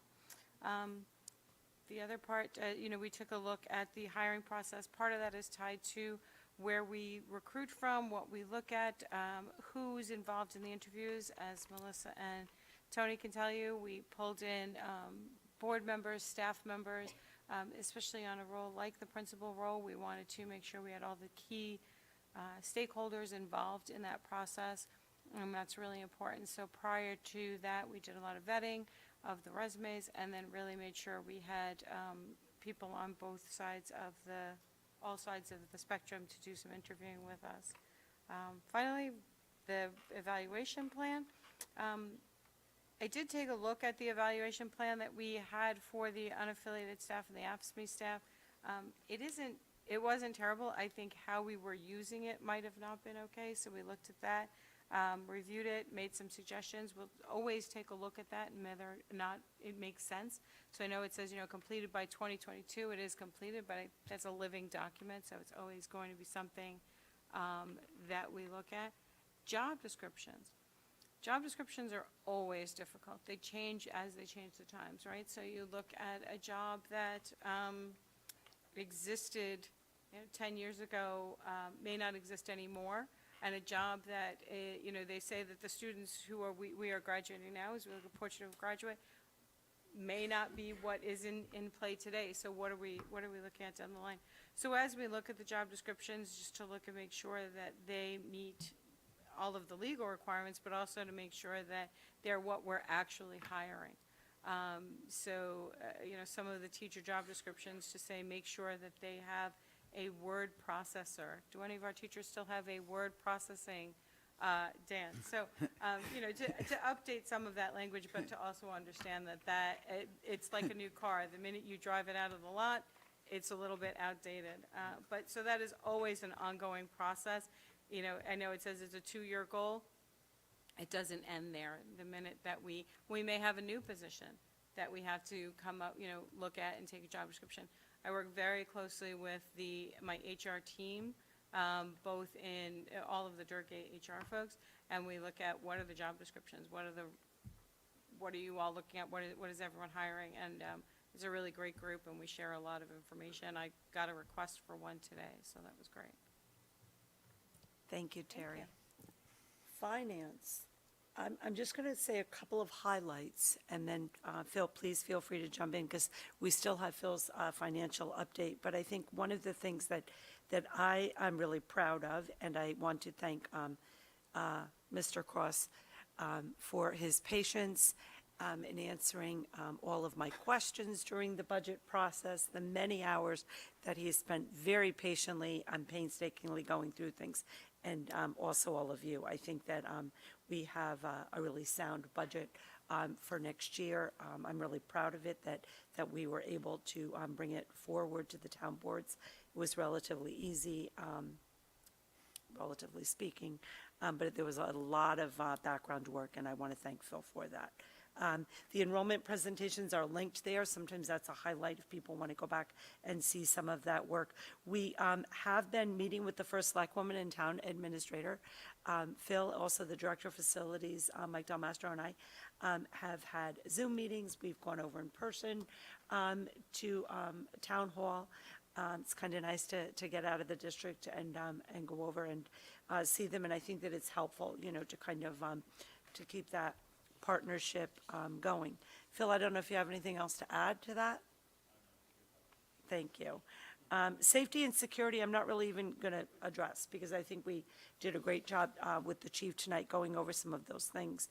And there are additional links there.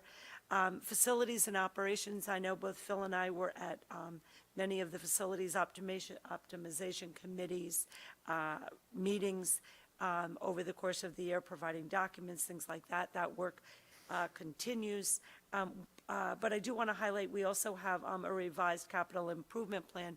I don't know if Mr. Del Mastro or Phil would like to talk a little bit about what some of the summer work is that we have in hand. Quite a bit summer going on this year. A little bit going on as the school year approaches too. Some consulting. We have a air handler, C5 high school, that's going to be replaced. I'm still working hand in hand with Jack David off of the building committee to find out what system is going to be the best. We've kind of gone back and forth with Mulvaney Mechanical with the different systems that we're going to put in. So that's still in process. We have the windowsill project is being taken care of this year from the intermediate school. It was delayed last year because of just to put it bluntly, it was a horrible weather spring and summer, so they were backed up on their work, so they couldn't get here, and they couldn't complete the job in time. So that starts, it initially was going to be started on July 5th. I got an email to say it's going to start July 11th. It's about a 3 to 4 week process.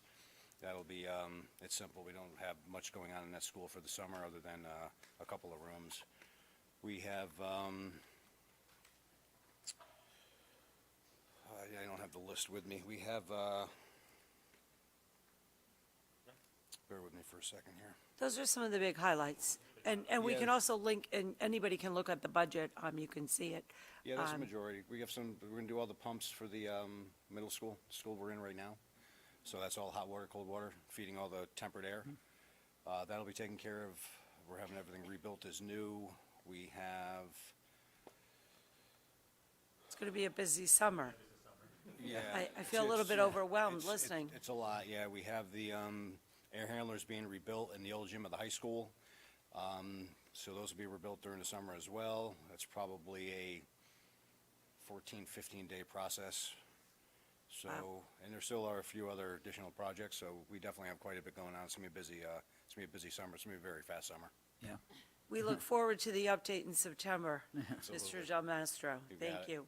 And finally, we're at the very end, communication. Mr. DeVito, you are an active person on that committee. I thought it would be best if you talk a little bit about communication overall. Sure. So the communication committee's had some great meetings, some good ideas about how we can better communicate with the community. Some things as scheduling more posts on Facebook, more informative posts for upcoming board meetings, upcoming links for board meetings, as well as, we've been also sharing and posting a lot more on Instagram to see the good things. So we've really been able to separate out. Last year, Facebook and Instagram tended to mirror each other. What was posted on one is posted on the other. This year, we've been able to separate the two. Facebook is more informational. Instagram is fun to show all the good things happening. And a shameless plug for communication, Lisa's podcast, incredible. I recommend everybody listen 3-4 times. She is like Barbara Walters. She is so good at interviewing people. She gets the best out of them. She gets them talking. So kudos. And just for people outside to listen to all of the employees or students, her final podcast of the season was for the class of 2022. Give it a listen. She has new things in the hopper, but I can't reveal them yet. She's giving me daggers, so I'm not allowed to say what they are. We're just increase communication, take feedback on it. The committee's been fantastic with that. David's gotten great feedback from the community, and as everybody has, and just continue the process of better communicating with everybody. Thank you. So that's a quick overview. And again, I want to reiterate that we will be putting more links on the document, including our scores when we get them this summer. Thank you.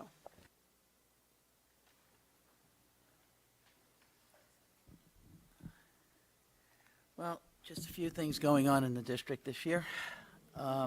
It just goes to show you the breadth of activity that takes place in running a school system. And thank you for the update. We'll probably finish that after the scores are in, but just the scale and breadth of work going on in so many different dimensions. Thank you to all. I know it's a heavy lift, and it's amazing how you all approach it with such dedication and passion. And I feel like this is the first year where it's been presented in this style and this level of detail in terms of an update. I mean, I don't know if everyone else agrees, but I felt like it really gave us a much more clear picture of kind of the day-to-day instead of just a goal and, you know, we're meeting it or we're not meeting it or we're almost meeting it. This was really detailed. So And I really appreciate the living document that we've been following since last spring, really, wasn't it? I guess last spring when it first was sort of laid down, and it's just that we see the same document with its additions and, you know, and it's Well, great. it's starting to become familiar. I think sometimes when you start a particular document or format, you kind of get lost in the detail. But I think if you kind of keep doing it, I think your eyes go to the right place over time, and you start getting used to the document and the regular update. And so, you know, it's really the first real year rolling it out in such detail. But I think over time, it'll even become better, you know, and more part of the regular process. Right? I agree. I really liked it. It was, as a new board member, I found it to be obviously much easier to follow along with. And I mean, when you have a goal and here's what we've done, it's black and white. Nobody can argue. It is what it is. You see what's been done, and it helps a lot. So thank you. It's a lot of work. I think, Phil, you're up next. Oh, I'm sorry. Oh, no, that's right.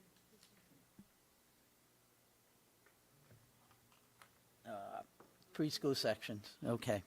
So, just for context, this school year, we have 1 3s class and 2 4s classes.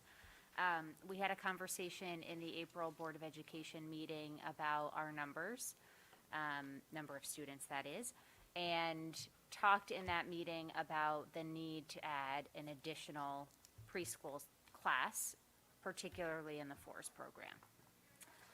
I want to kind of catch you up on what the last couple of months have looked like for students who are preparing to enter our preschool program. And it's actually changed since last week when we talked about this at the Finance Committee meeting, because we received 1 additional new student today.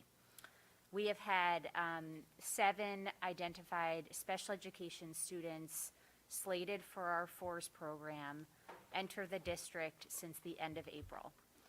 That means essentially 7 new IEPs. And there's lots of different reasons for why we're seeing those IEPs. Some are moving into district, some have new needs. There's a range. And 4 of those students, actually now 5, have IEPs in place right now in this moment. There are 2 students in that pool of now 7 that are in the referral process, which means we're conducting evaluations and determining eligibility for special education services. At the same time, as a result of our conversation in the April Board of Education meeting, we started reaching out to families because we had students on the wait list. That was another first. We had students on the wait list that we didn't have a spot for. And we also wanted to see to what degree does that wait list capture the interest in our preschool program, particularly for students who are 4. Those are the students that would pay tuition, correct? Correct. So our general education peer models in both the 3s program and the 4s program are tuition based. And we talked about the increase, I think, in the last meeting that matches our budget increase. So as of right now, we have 19 general education peers who are interested in our 4s program. We actually had a new student last week. We do have a wait list in our 3s program right now, but we talked in the Finance Committee meeting about not wanting to increase that class size so much because we also have a fairly significant number of students that we are anticipating, although that 3s class is very tricky to plan for, but we're anticipating will be joining the district over the course of the next school year.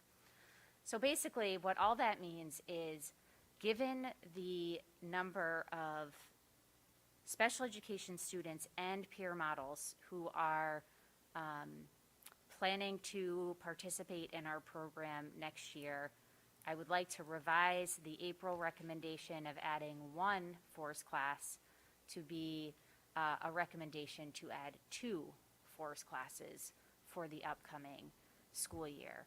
I think we accomplish 2 things when we do that. One is we better spread out our students who have identified special education needs, and at the same time, we provide opportunities for general education peer models to become acclimated to the Weston Public Schools, particularly Hurlbut, at a young age, which I think has lots of benefits for the students, their families, and the community as a whole. Can I ask a question?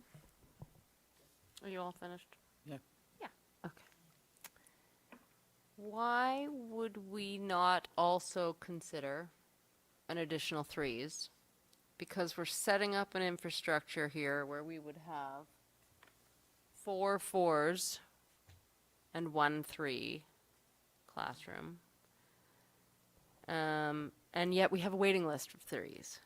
And so couldn't those 3s in a second 3s classroom populate into those 4s next year? Or would we have to reduce section again? Do you know what I mean? If we have a waiting list of 3s, why aren't we creating another 3s section? So let me be specific about a couple of things. I'm not making that recommendation right now, although I think that's a great question. We have 4 3s on the wait list. 4 children. Yes, 4 children who are of the age of 3 who are on the wait list. And is it still a lottery system for those 3s? It is a lottery system for 3s and 4s, although if we open up the 5th forest class, then the 5th class total, for the 4s, we will have all of the students who expressed interest in the forest program will be captured in one of those classes. So there would be a wait list if other people were expressing interest, but we'll be able to meet everybody's needs with the addition of the now total 2 classes that we're proposing. The reason I'm asking, and it is related to the recommendation, is because you then set yourself up with 4 4s classrooms and equivalent teacher staffing. But then next year, you haven't had the pipeline opened for 3s to populate those 4s classrooms, and now you're letting teachers go and reducing those sections. I hear that. And to that, I would point out what's happened this year. For example, we have 1 3s class right now and 2 4s classes, and yet right now in June we're having this conversation Because about, they enter as 4s and not 3s. they enter as 4s. So there's a few things that happen. Sometimes families elect to start school a little bit later for a variety of reasons. The other thing that contributes especially to our special education numbers, and I would argue especially in our 4s classes special education numbers, are students start attending other programs in a variety of locations. The teachers in those programs say to families, we're concerned about speech and language. We're concerned about behavioral readiness. We're concerned about pre-academic skills. You should, pursue an evaluation.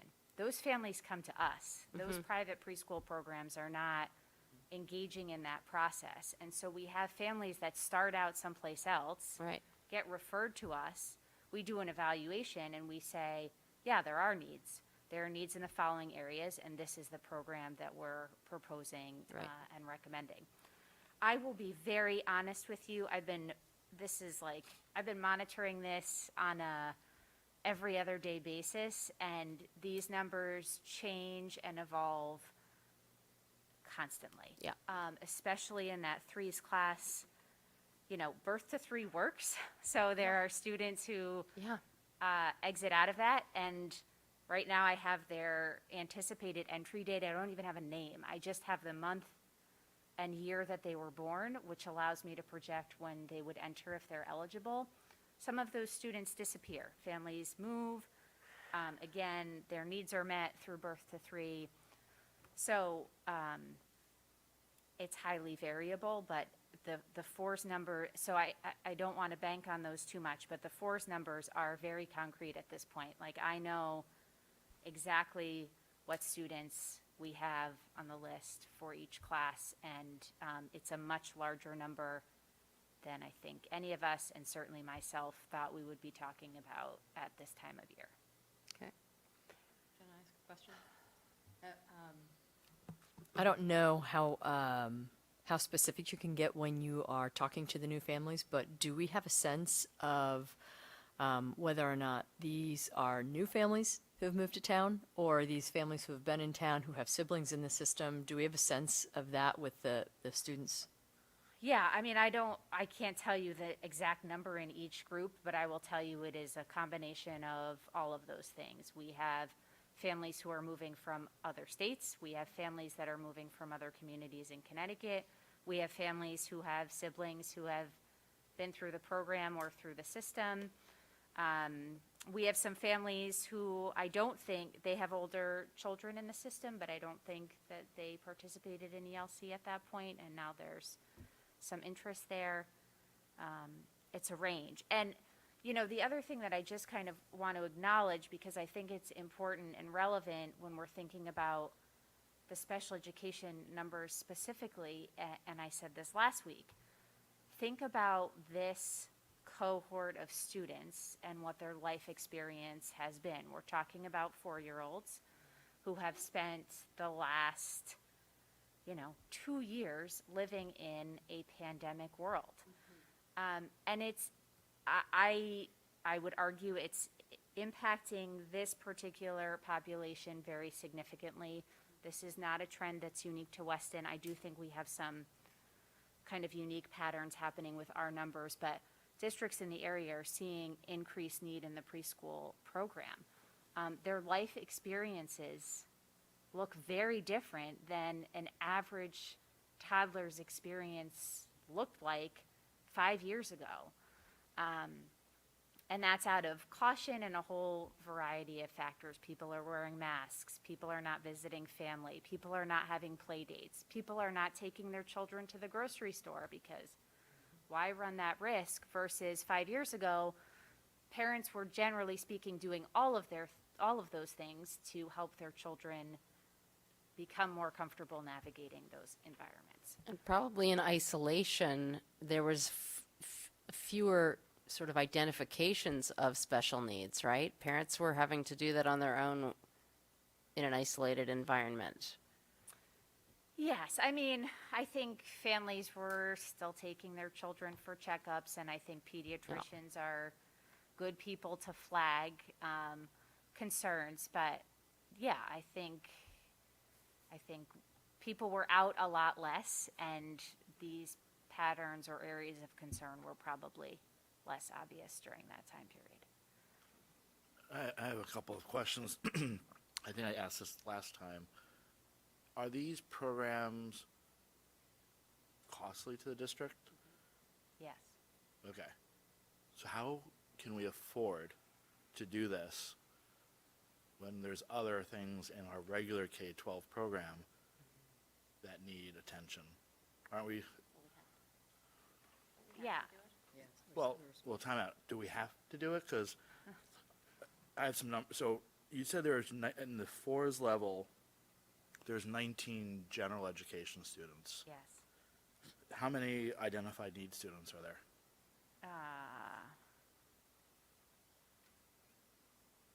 There are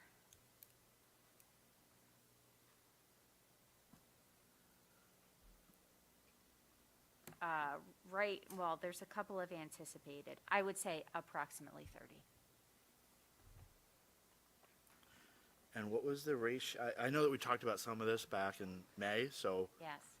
Some of the questions might be repetitive. That's okay. I'm just using my calculator here. What is the ratio, the ideal ratio of identified need students to peer models? We are striving for 50-50 or better. So we want at least half of our program to be general education peers. That is the goal. Okay, and yeah, and at the Hurlbut level, I think the class size is recommended by BOE to 18? 18 to 20. 18 to 20? Not for preschool, but you're right, for HES. And I'm sorry, the number of identified is 24 with IEPs just in the force. 24, okay. So what is the number for the Board of Ed for pre-K or for 4 recommended? There is none. Okay. So at the K level, it's 18 students per section. 18 to 20.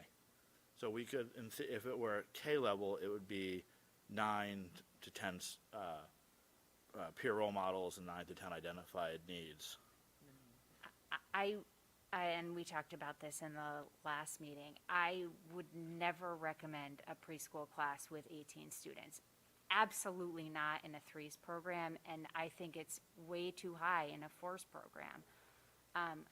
I hear what you're saying about kindergarten being the closest point of comparison, but there is a hugely significant difference between a 3-year-old and a 5-year-old, and I would also argue that there's a significant difference between a 4-year-old and a 5-year-old. I think, I mean, we can certainly talk about it. I would be advocating for class sizes closer to 12 in a preschool program. Doesn't mean we can't ever go above it, but. Yeah, I mean, my concern falls into how are we going to pay for this? Where are we going to take money from to pay for this? Right, we have a K-12 program that has needs, and some of those needs aren't being met. And now we're talking about creating more sections of pre-K at the from where I'm sitting at the moment, at the expense of our K-12 program. Well, I guess the question is,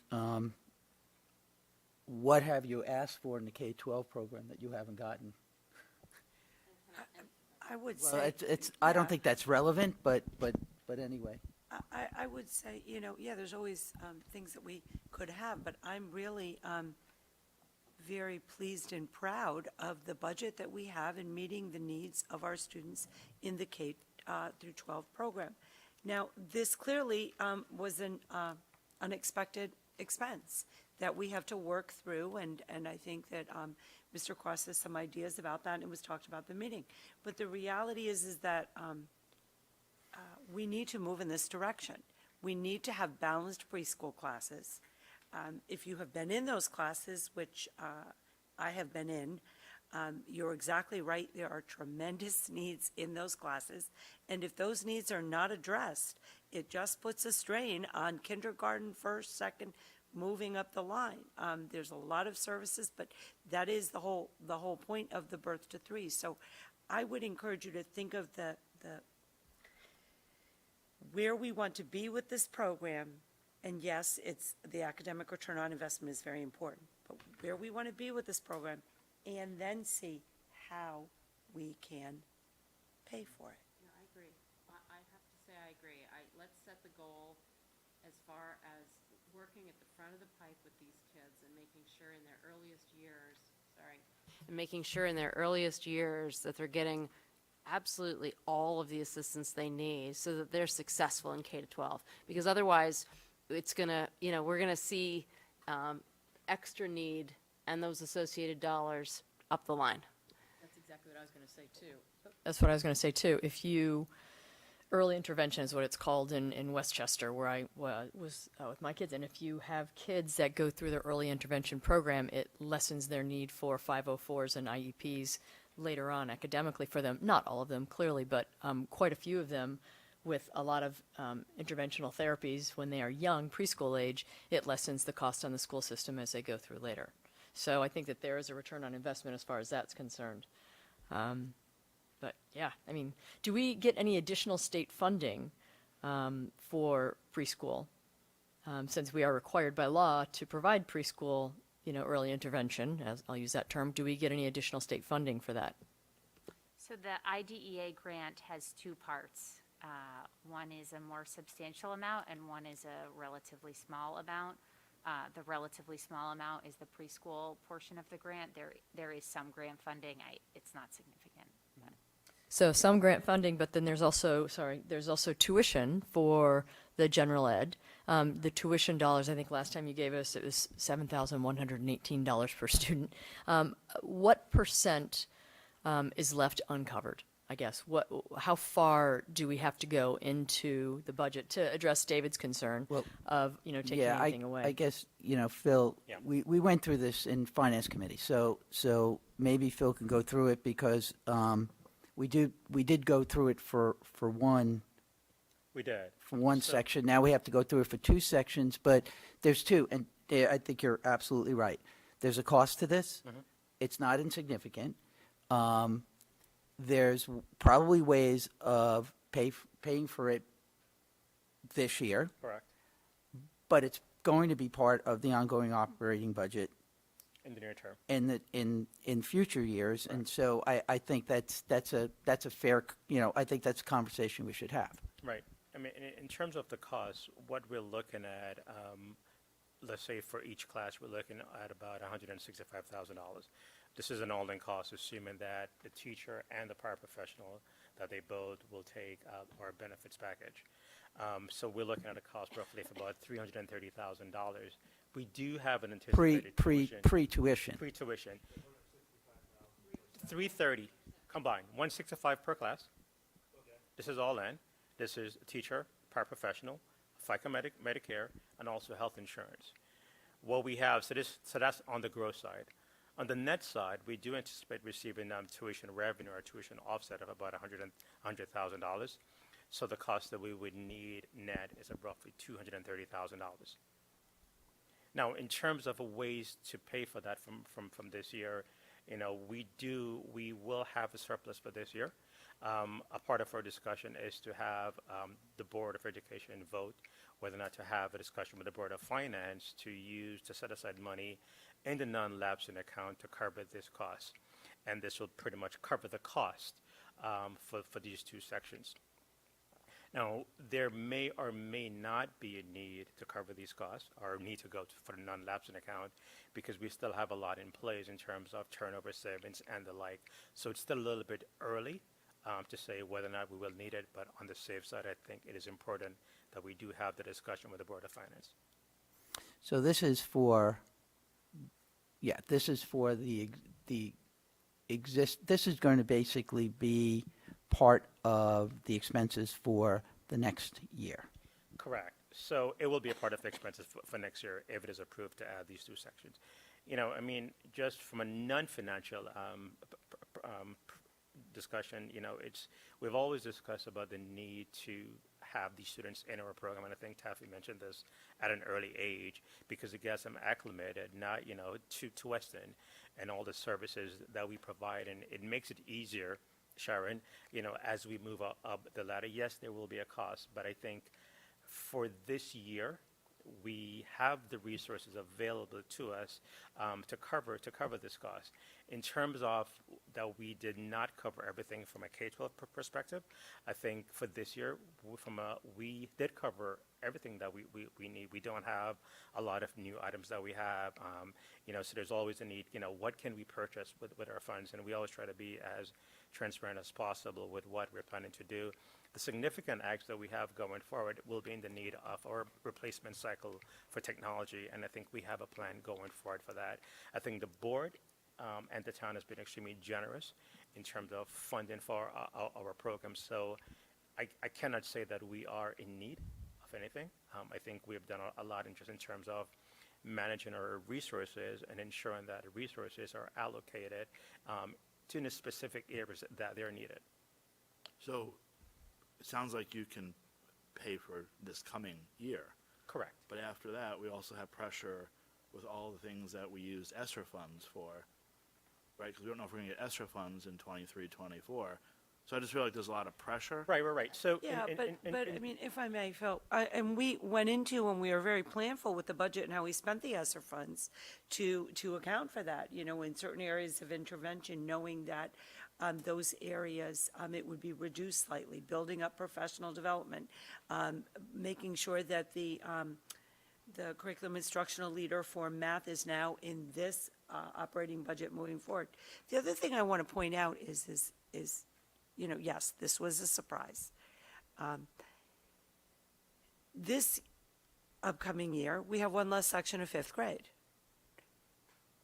We don't know. We base on the enrollment. So I'm really happy that Tracy keeps such a close eye on it, and literally comes in every other day to give me an update on it. So if we do not need the sections at any grade level, we do not put the sections in place. Given what's been going on, this is sort of another, I see it as an unintended consequence of the pandemic. That doesn't mean that the year after we will need 5 sections. We may not need a section in another grade level. We just have to really watch it very closely. And this is the first time that I remember, we're always looking at especially K-5. K-5 sections, breaks, where are they? How's 3rd grade going, Patty? What's going on with 5th? Okay, 2nd, we look at how many sections. Now we're starting to see that we also have to consider preschool in that mix. But I would approach it the exact same way. Okay, this is great that we can, support this, and we have to be prepared to figure out how to move forward with that in the term of long-term planning. Can I make a quick suggestion? And that is that I know that there was a lot of research that went into the cost analysis and also what the charge or the cost should be of children that we're not required to put in the program. Have we thought at all about increasing it and becoming more competitive with a lot of the other preschools that are happening in the area? Because I think that we are probably at the lower end cost-wise, and I know it's convenient and it's nice that we do that, but at the same time, we also are bearing a large cost in town. So is there any possibility, not this year clearly, but moving forward, that we might want to reevaluate and see whether or not the tuition goes up a bit? Right. But then you I'll take that, eliminate. Tracy. Yeah. So we did. So I think 2 years ago, we did a comparison with neighboring districts, and we did increase our tuition rates to be comparable to that. So I think the way it's set up is that we will do that review every couple of years. We did not do one last year or this year, of course, because of the pandemic. We did not decide to go out and do comps for this year because we really weren't quite certain of where other programs will be. But for the next school year, this will be a part of it, and we will definitely do that comparison and bring this to the board. I think we typically do that in March. Okay. I generally think we're going to have a lot of resource needs in the lower schools. I see, I don't know, if you look at the demographers and you look at anecdotal evidence of what we're seeing now in the 3s and 4s, my view is that the lower schools are going to require more resources over the next several years. I think we're going to probably see, an increase in services that we're going to need to provide, and I also think that we're probably going to see an increase in the population in the lower schools. I don't know if you, from what you've seen. I also think that the practice of sending your children to school earlier is becoming a much more widespread practice for families in this country, and and the evidence is just showing that the earlier you start engaging those little brains. So I don't think it's going to become, the demand is going to become smaller. I think it's going to become greater. Yeah, but I to David's point, looking ahead, inflation's going up. We will have pressure on reducing some of those commitments we've made with the ESSER funds, which, some are going to be harder to reduce than we anticipated. And so, you got to realize you can't have everything, right? And we're going to have to pick our spots, right? And I really, I think you have to leave it to the administration to make those trade-offs, right? But those are going to be, some of these trade-offs some of these trade-offs that we're making, I think we're going to have some difficult decisions to make down the road, because I do think that we are, I don't think that reductions in some of the things that we thought we were going to be reducing they're not going to be that easy to do. And it's never that easy. Once you pay for something, getting it off your budget is, you can say you're going to do it, but when it comes time, it's harder to do. And so these are choices that, and these are priorities that we're going to have to, and I think the administration is going to have to make, knowing that, down the road a year, it may not be, 6 months from now, but I guarantee you a year from now, going to be faced with some harder choices to make. So I think that's the reality of where we're going to be. Yeah, that's my point. Like, I have a son who went through ELC, so of everyone on the Board of Ed, I don't know if anybody else has, I can speak to the value of the ELC program.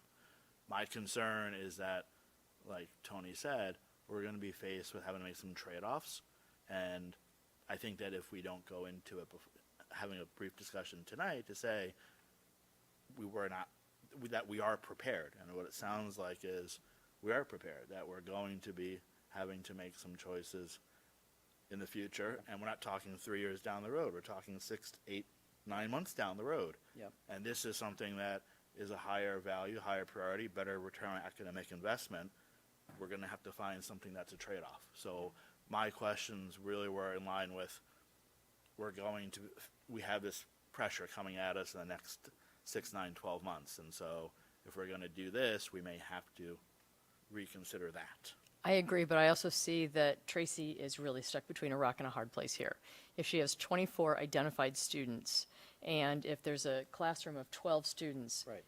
to have 6 in each classroom, I mean, that's her 4 sections right there. You can't do more than that, or else that turns it into a completely different learning environment. Well, I would flip this around.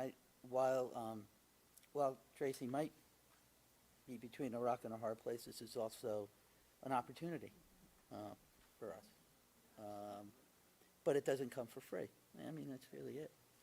And I think the important thing to note here, because I remember hearing some comments just in general from the public. These are students that live in Weston. They're current Weston residents. They're not tuition students from other areas, other towns, anything like that. They're our kids, they're here now. And I think that's important. On another note, we have reopened the process of taking tuition students. If there is an interest, we had put it on pause because of the pandemic, and those applications are reviewed and anything, and we just accepted, one at the high school level. So it is a little bit of a revenue stream for us. Have they not done that in the past, Chair?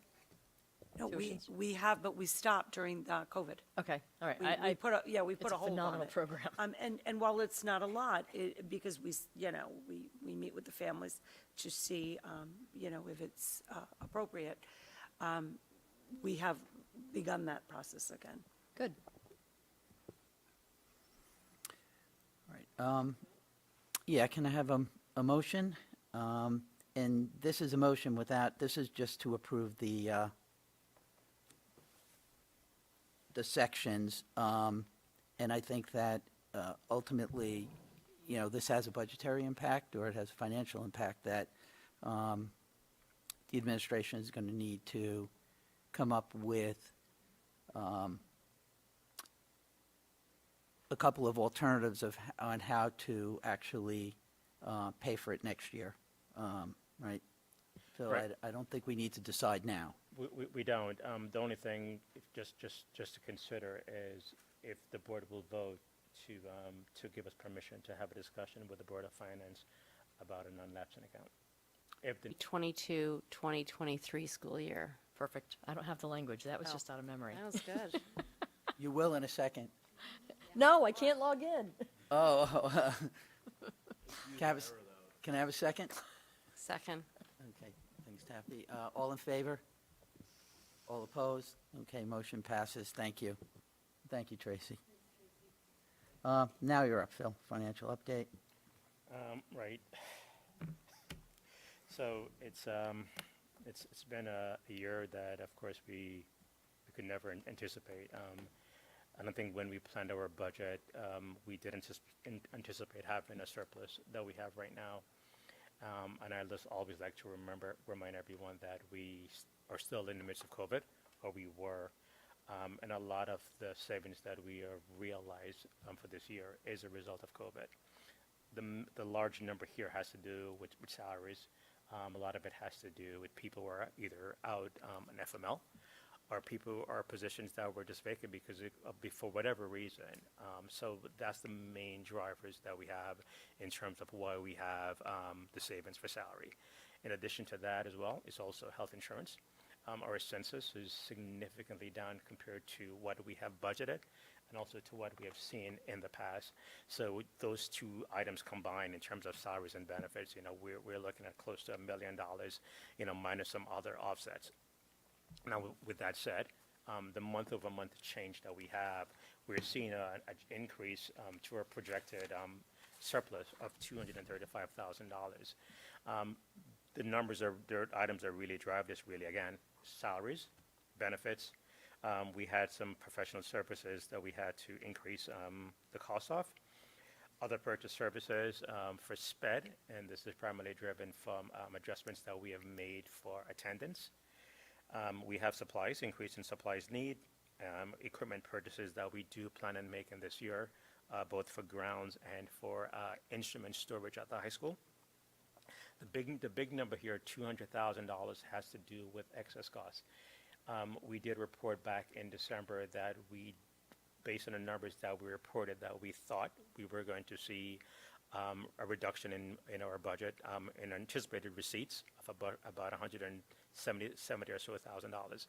We did do an update back in March, and we're pretty much close to budget. In addition to being close to budget, the reimbursement rate was increased from 70% on average to 80%. So on a net basis, after you subtract out what we had to repay the state, we're roughly $18,000 better than budget.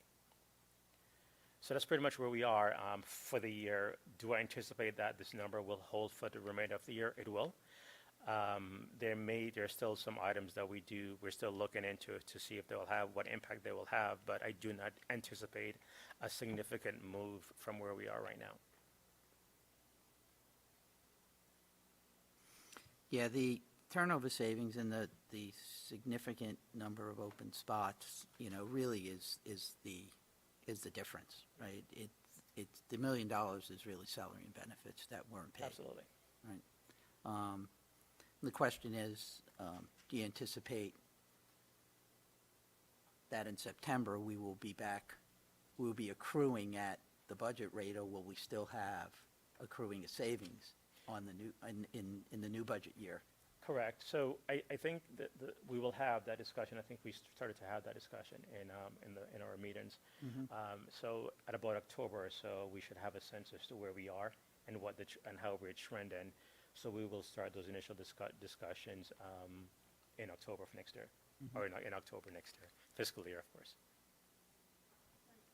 Phil, this is me not understanding because I was an English major. What happens to the surplus? Good question. Oh, so, good. It is a good question. So a few things can happen to this, right? I think Tony mentioned this last month. So one thing could happen is that the town could take everything and decide to do nothing, that this will go into the town's unassigned fund balance. The second thing that could happen is that we could make a request for all the items that we have for the town to set aside money in a non-lapsing account. The Board of Finance did agree in our budget deliberations to add about $140,000 to a non-lapsing account for ERIP. So all these items that we're talking about, including for the additional section for pre-K, and a few other items that we will discuss later, we will have the discussion with the Board of Finance to establish a non-lapsing account or to increase the amount in that non-lapsing account. Now, it is a Board of Finance prerogative to not approve that. If they do not approve that, then if we do exceed our budget for next year, we will need to seek a special appropriation. I would prefer that the Board of Finance approve a non-lapsing account, just because of the impact that will have on our on the minimum budget requirement in future years.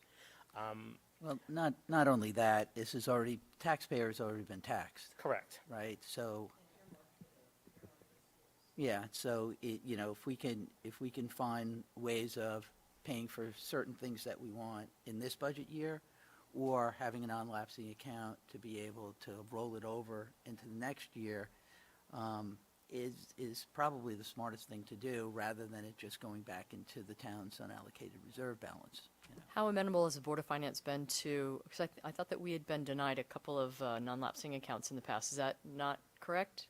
No, they have agreed, I think, for 2 consecutive years to add money to a non-lapsing account. What they do not want to do is just to add money to an account just in case something should happen. They would prefer that any items, any funds that's added to the account is very specific.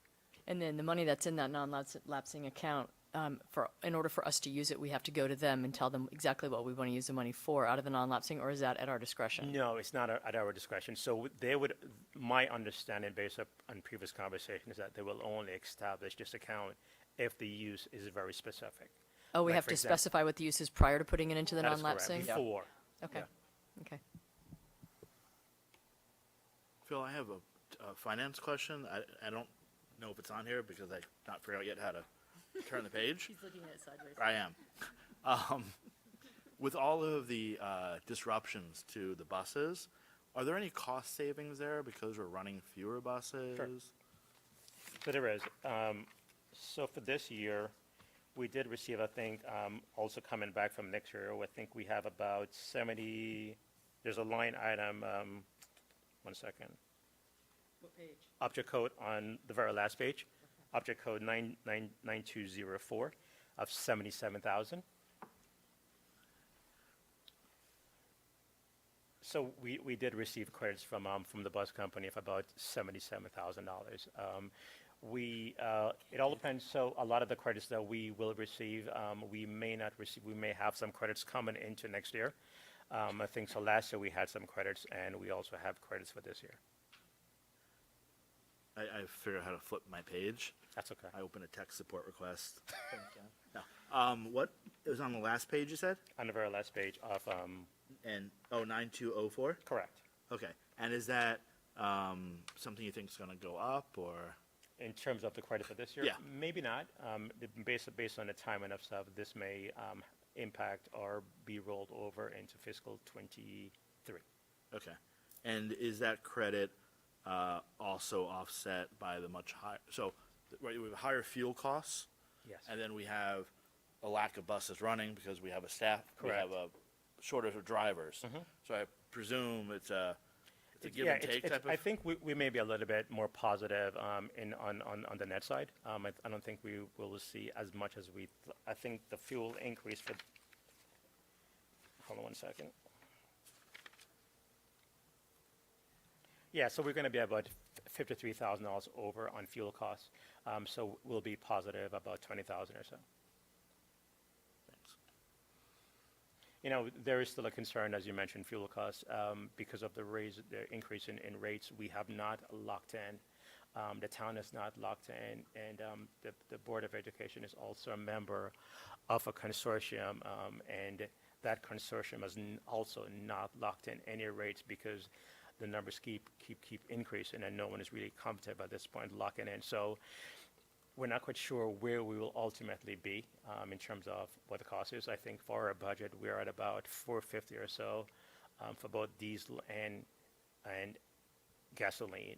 Our higher cost is going to be diesel. We're hoping that will be in the $450 range, but we're not quite sure. Yeah, I guess the basis of my question was because we talk about non-lapsing accounts, we talk about money that has to be known. What are you going to use the money for? Is this an area where there was savings from this year? We know we're going to have higher expenses next year. I mean, you know, unless the bottom falls out with diesel, which they're not predicting in the immediate future, can that credit, that unused money, wind up also in that non-lapsing account to help offset? Specifically for transportation that we're just talking about? Well, I guess in a more general Fuel. question is, Yeah. fuel, things that we know are, we're We- going to blow the budget up on certain areas Correct. because, I think the Board of Finance would probably not agree to something like that unless it's very specific, because it's going to be difficult for us to Little, have like. little too variable. Yeah, okay. How many dollars is going to go up per gallon? It's not going to, Correct. not going this direction, so, okay. I was just curious where that a little credit too was, and if variable. that was a. Yeah. Yep. Yeah, okay. So that is it on the financial side, unless there's other questions. Okay, let's have a motion to approve the financials. You didn't do the internal services fund. Sure, we're trending as anticipated in, for the internal services fund. We do believe, based on the numbers, that we will be below budget. I think we had a budget of about 424,000. We'll probably come closer to 400. But again, we do not have a plan to use internal services fund for next year. Right. All right, can I have a motion? Move that the Weston Board of Education approve the May fiscal year 2022 financial report. Second? Thanks, Bernie. All in favor? All opposed? Okay, motion passes. Okay, we have two items on potential uses of the excess funds. Sure. Mike is going to start us off. So we're requesting some funding for paving for the high school and for the middle school bus drop-off. I know when we had the financial facility committee, the recommendation was to come up with some sort of a grading system for the parking lots. The town had the beta group come in, and they conducted an analysis and grading report for all the town parking lots, all the school parking lots. Right now, the report's in limbo. I've been waiting for a couple days for it. Jonathan's been waiting for it to come to him. As soon as I have that, we will have the grading system. That's just a start. The middle school, DPW came over, did a great temporary repair for us. I believe it was the tail end of April or the beginning of May.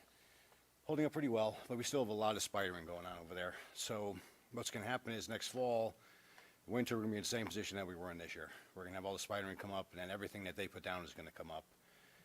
It's just really deteriorating, and it's actually both layers of asphalt, top layer and the binding coat down below that goes on the actual process. So it's two coats on the bus line because it's just gotten so bad that the water's getting underneath, it's deteriorating, and it's moving the soil away and just eroding all the asphalt.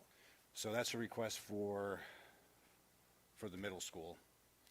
We have cost of, with restriping, so obviously we'd have to restripe the lines, repaint the numbers, $69,250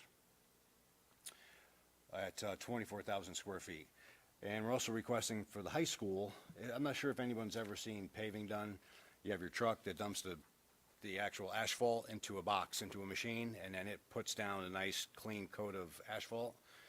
So in the high school parking lot, we have a little different issue going on. Everywhere that there was a seam, most paving boxes are about 14, 15 feet wide, so every 14, 15 feet we have a seam, and the seams are breaking away, the seams are deteriorating. So water's getting underneath there, and it's starting to erode it out, and it's starting to pop up, starting to get some pretty good tripping hazards, icing hazards in the winter, and just breaking away. So that lot's quite a bit bigger. That's a 70,000 square foot lot. The paving for that was $114,650. With the replacing of the traffic markings of $4,600, grand totaling $119,250. I spoke with them, American Asphalt Specialists, that's who has the town contract, that's who does the town roads. So I spoke with them earlier this week, tail end of last week. They can handle the job in August. They like to do it back to back.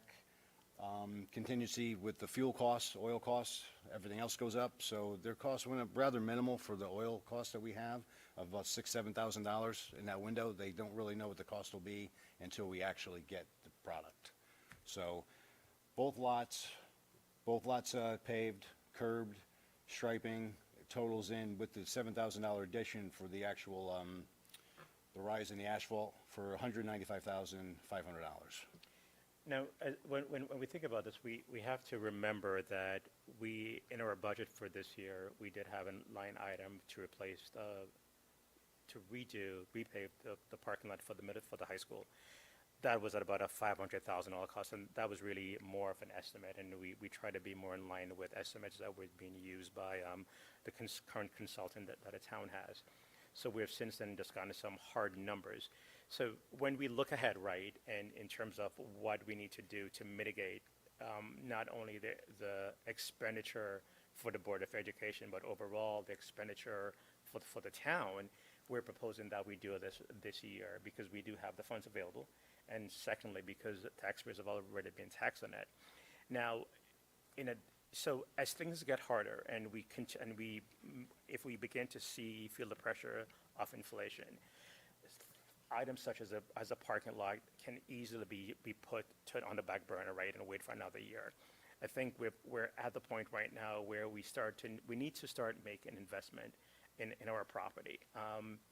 If you have ever driven on, for example, the middle school, which was not on our radar when we did our budget, the middle school and the bus loop, there were craters. And there was nothing that we could do during the wintertime to patch those craters, and there were truly craters. And we know there were safety concerns, for the students and for everyone driving and for damage to vehicles as well. So we had to wait. The problem is that the longer we wait to do things, the more it's going to cost us on the back end. So this is why we're bringing forth both these items for the board to consider. Mike, I have a question. So I live on a private road. We used American Paving Specialists, so I became, and I'm the president of the board. Okay.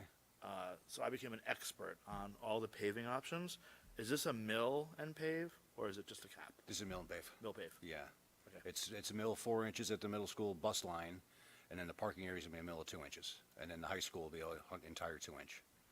Okay. And I can tell you, American Pavement, they do great work, and they're very reasonably priced. So, no, we ready? I mean, it's not like we're bidding this, right? I mean, right? So, but I also drive the bus loop because my son is habitually late. So I will appreciate, although he's going to high school next year, so 15-year warranty for my first grader to. There you go. Maybe we could mitigate some of the costs by like some sort of high school detention and pickaxes. I don't know. A thought, just a thought. Pitch in, kids.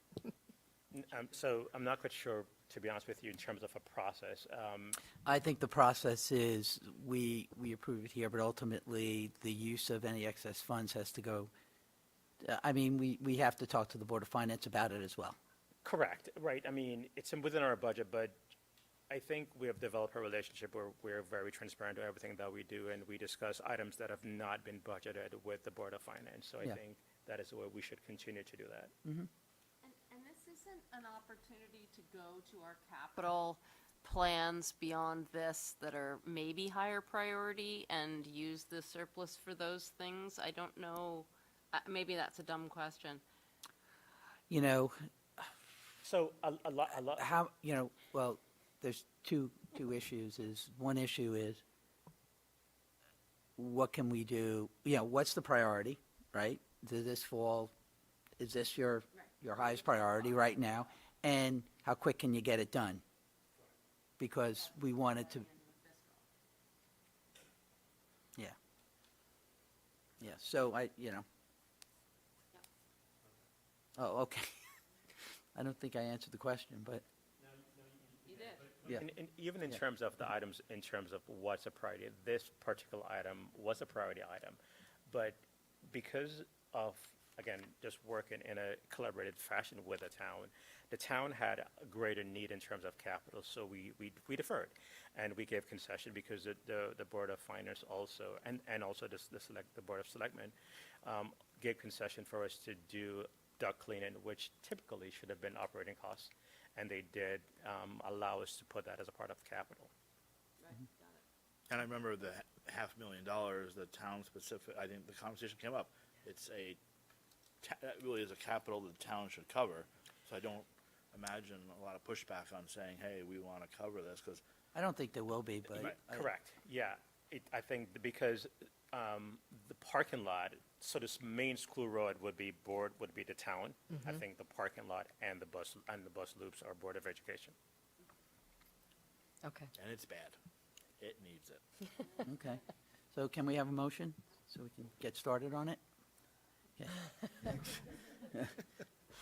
Move that the Weston Board of Education approve moving forward with this project and having a discussion with the Board of Finance to use leftover funds from fiscal year 21-22 to cover the cost. Can I have a second? I second. Thanks, Sharon. All in favor? All opposed? Okay, motion passes. Okay, Take the next one. All right. This So one. This One's one. a good one. Yeah, this one is for the theater. It's specific for the theater, so in the auditorium at the high school. So just some history with this. So a few years ago, there was the theater really is considered to be a club. I think maybe 3 years or so, or maybe longer, a decision was made to move it from the club and put it on the Board of Education's operating budget. A lot of the funding, I do believe, was from relationships that we have with funding, not funding bodies, but with via philanthropy. Yeah.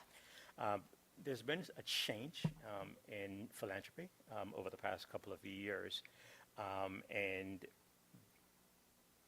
there hasn't been the change in mindset, so to speak, in the program, for items to be on our capital budget. And for that reason, this is one of the reasons why this particular item did not make it on our capital list. Now, with that said, we have in the theater, we have 13 lines, so to speak, that controls the backdrops. Simplest way to explain it.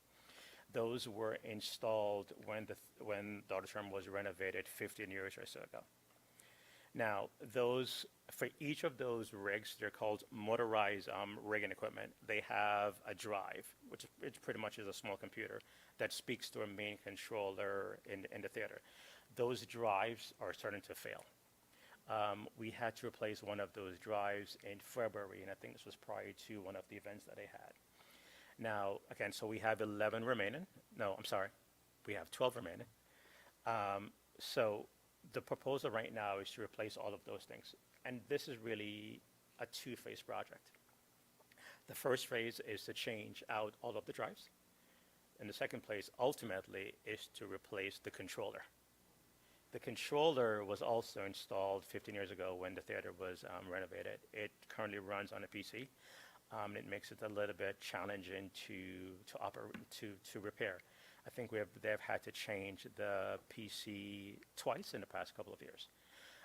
The new system that's going to have it will allow for once we do install or rechange the drives, they will also change the cabling that goes with these drives, and this will make it easier to remote into. So we do not necessarily need to have someone to come on site to diagnose the problems that we may have. Now, the reason why we're asking such a significant request, and I'm not sure I didn't mention that yet, is because the drives are failing. Again, we had one fail in February. We have one that's currently down that's not being used. So they're slowly going to fade over time, or fail over time. The request to replace the remaining 11 or 12 is $75,000, so it is a big ask. And we are aware of that. So that's pretty much where we are, right? It's $75,000 to replace all remaining 11. Now, if we phase these in, the problem that we have if we do a phased approach to this is that we do not know which drives will fail. In addition to that, when you piecemeal it, it comes at a significant cost. We do have a quote currently to replace 3, and to replace 3, the cost is going to be $25,000. We know that in about 2 years or so, the company we will need to replace the main controller. The cost for that, for right now, at a rough estimate, is about $50,000 to $60,000, which we can start to plan for. So that's pretty much the request, right? We need to change the rigging because if they can't move the backdrops and everything else, they can't have the shows.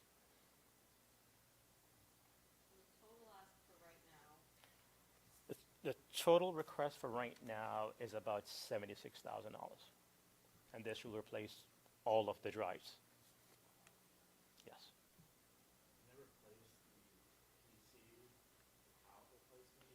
No, they're not backwards compatible. And what is the 15 years? Is that a good lifespan? Is that a short lifespan? What do they tell you? I think the new drives, I think getting 15 years of it is actually pretty good. The conversation that I had with the vendors, that we're looking at about a lifespan of about 10 years or so. So we definitely will try that we'll have a good 10 years once you replace these drives.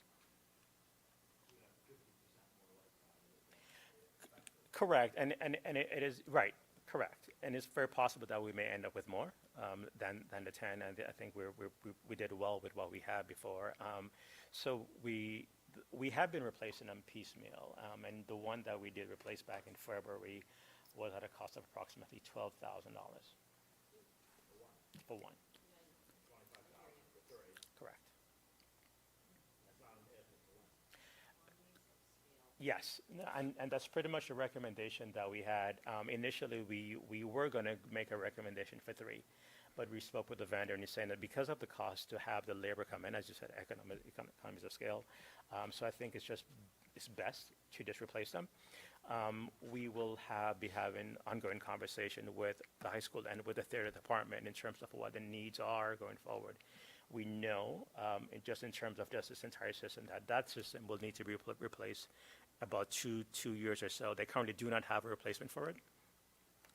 We also know that in a few years that we need to go just district-wide as well, is that we need to change the lighting, and we need to change from what we have right now, the incandescent, to LEDs, which is going to be a future cost, but those are costs that we can plan for. This is something that was definitely pretty much unknown, and we just did not anticipate that they'll fail at the rate that they're currently failing. And would they be replacing it before the fall, or it would? So if approved, this will be done over the summer as well. So as we mentioned, it's going to be a busy summer. Yeah. Yeah. Christmas. Can we have a motion on that? Hold on, I've got the language. I move that the Weston Board of Education approve moving forward with replacing the hoists in the high school auditorium using leftover funds from fiscal year 2021 to 2022 to cover the cost. I feel like I'm in the team now. Thank you. Thanks, Dan. Can I have a second? Thanks, David. All in favor? Aye. All opposed?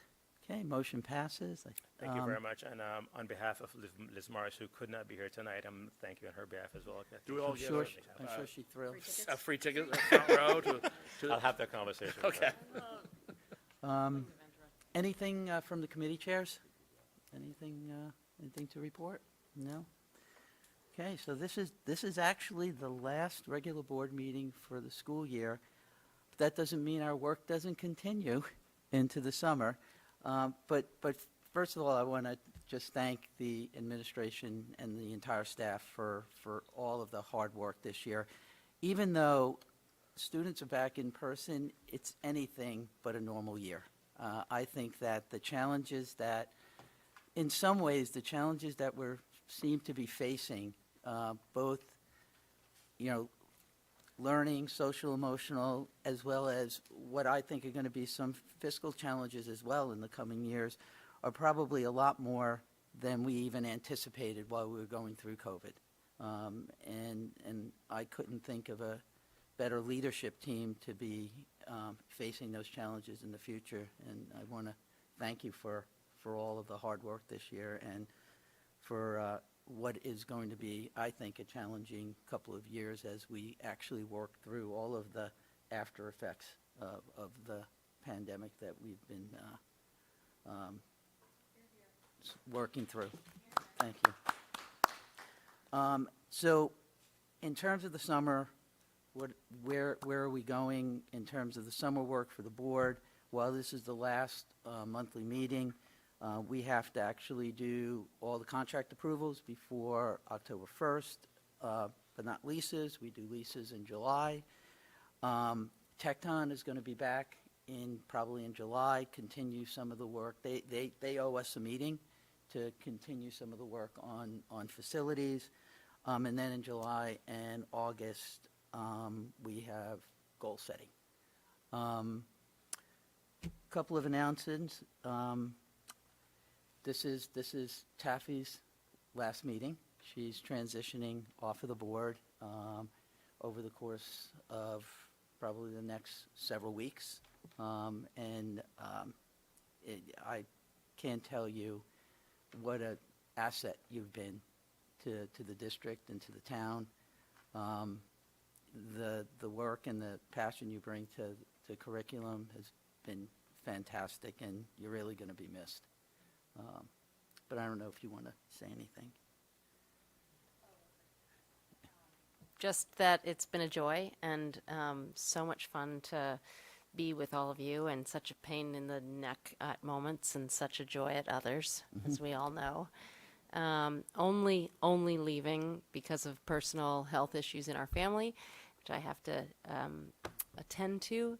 Otherwise, I would be here in the long haul. So thank you for all of your hard work and all of your friendship. It's been a joy.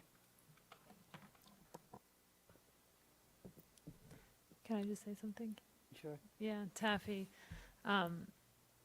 you know, we started off as strangers, you know, and colleagues, but you're leaving as a friend, and you know, you're really kind of the heart of the Board of Education. You know, you put your passion into everything you say and do.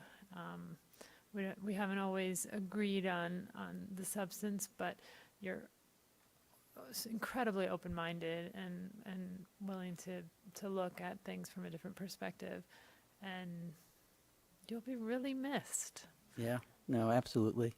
I always check with Taffy on her perspective on things before I actually make a decision, because I know there's going to be another way of thinking about this. That's always so valuable, so thank you. Also, I'm going to be transitioning off of the board as well by the end of the summer. Listen, I retired from full-time employment in 2016. At that point, we had the Weston Forum was still, you know, a newspaper, and I was looking at ways of giving back to the town that you know, it's been so good to me and my entire family. I've been living in town for 29 years now. And so my wife cut out a little thing, said, you know, search committee's looking for people to run for boards, and she said, we got to get you out of the house. And so that was the beginning of a journey that's been 5 years, and I got to tell you, it's been a gift. It's really been a gift to work with my fellow townspeople, board members, to work with such a passionate and dedicated staff and administration.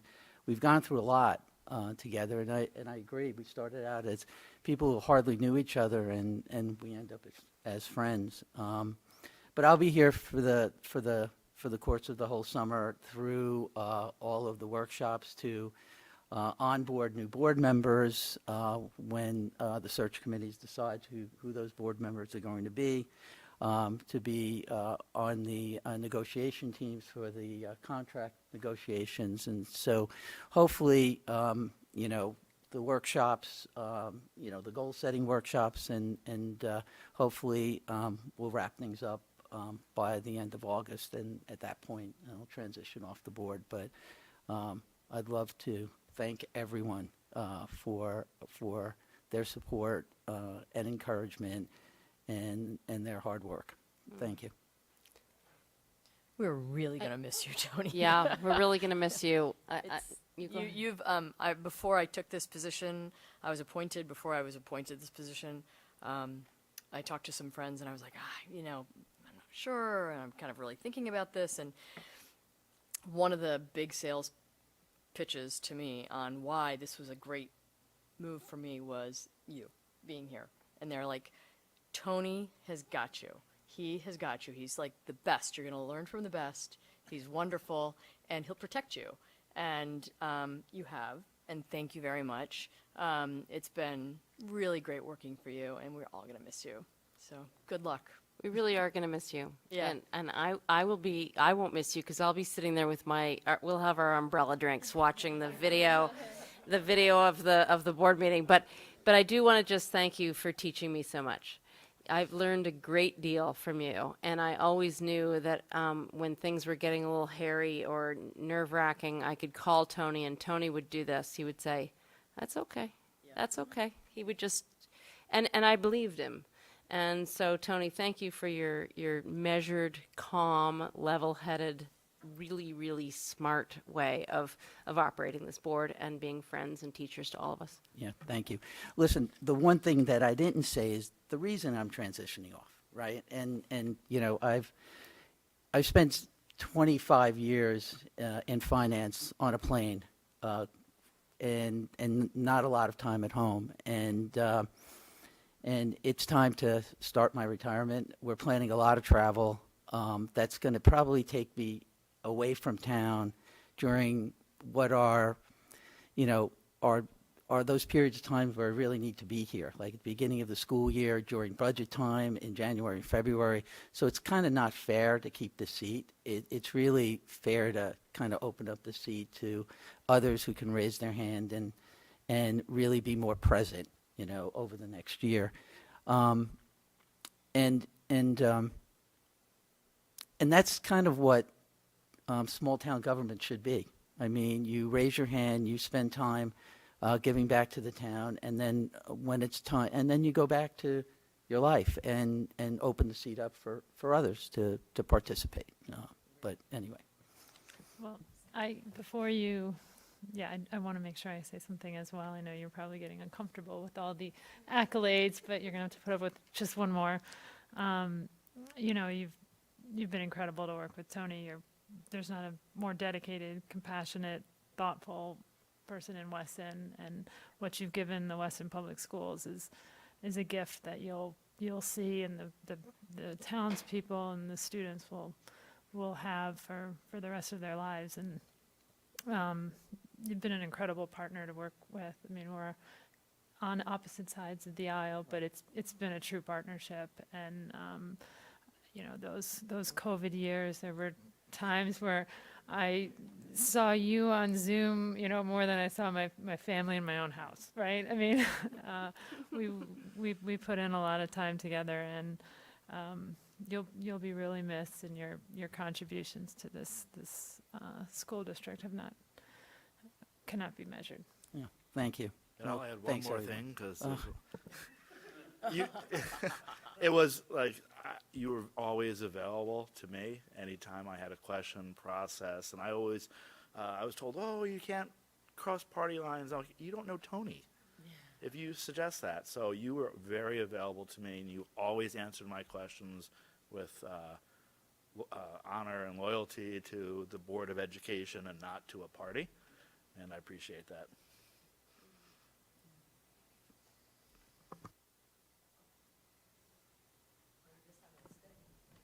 I'm not going too far, so I'm a phone call away, and I'll be here all summer. With that, I think we can call it a wrap. Can I have a motion to adjourn? So moved. Let's adjourn. Okay. Meeting adjourned. Thanks.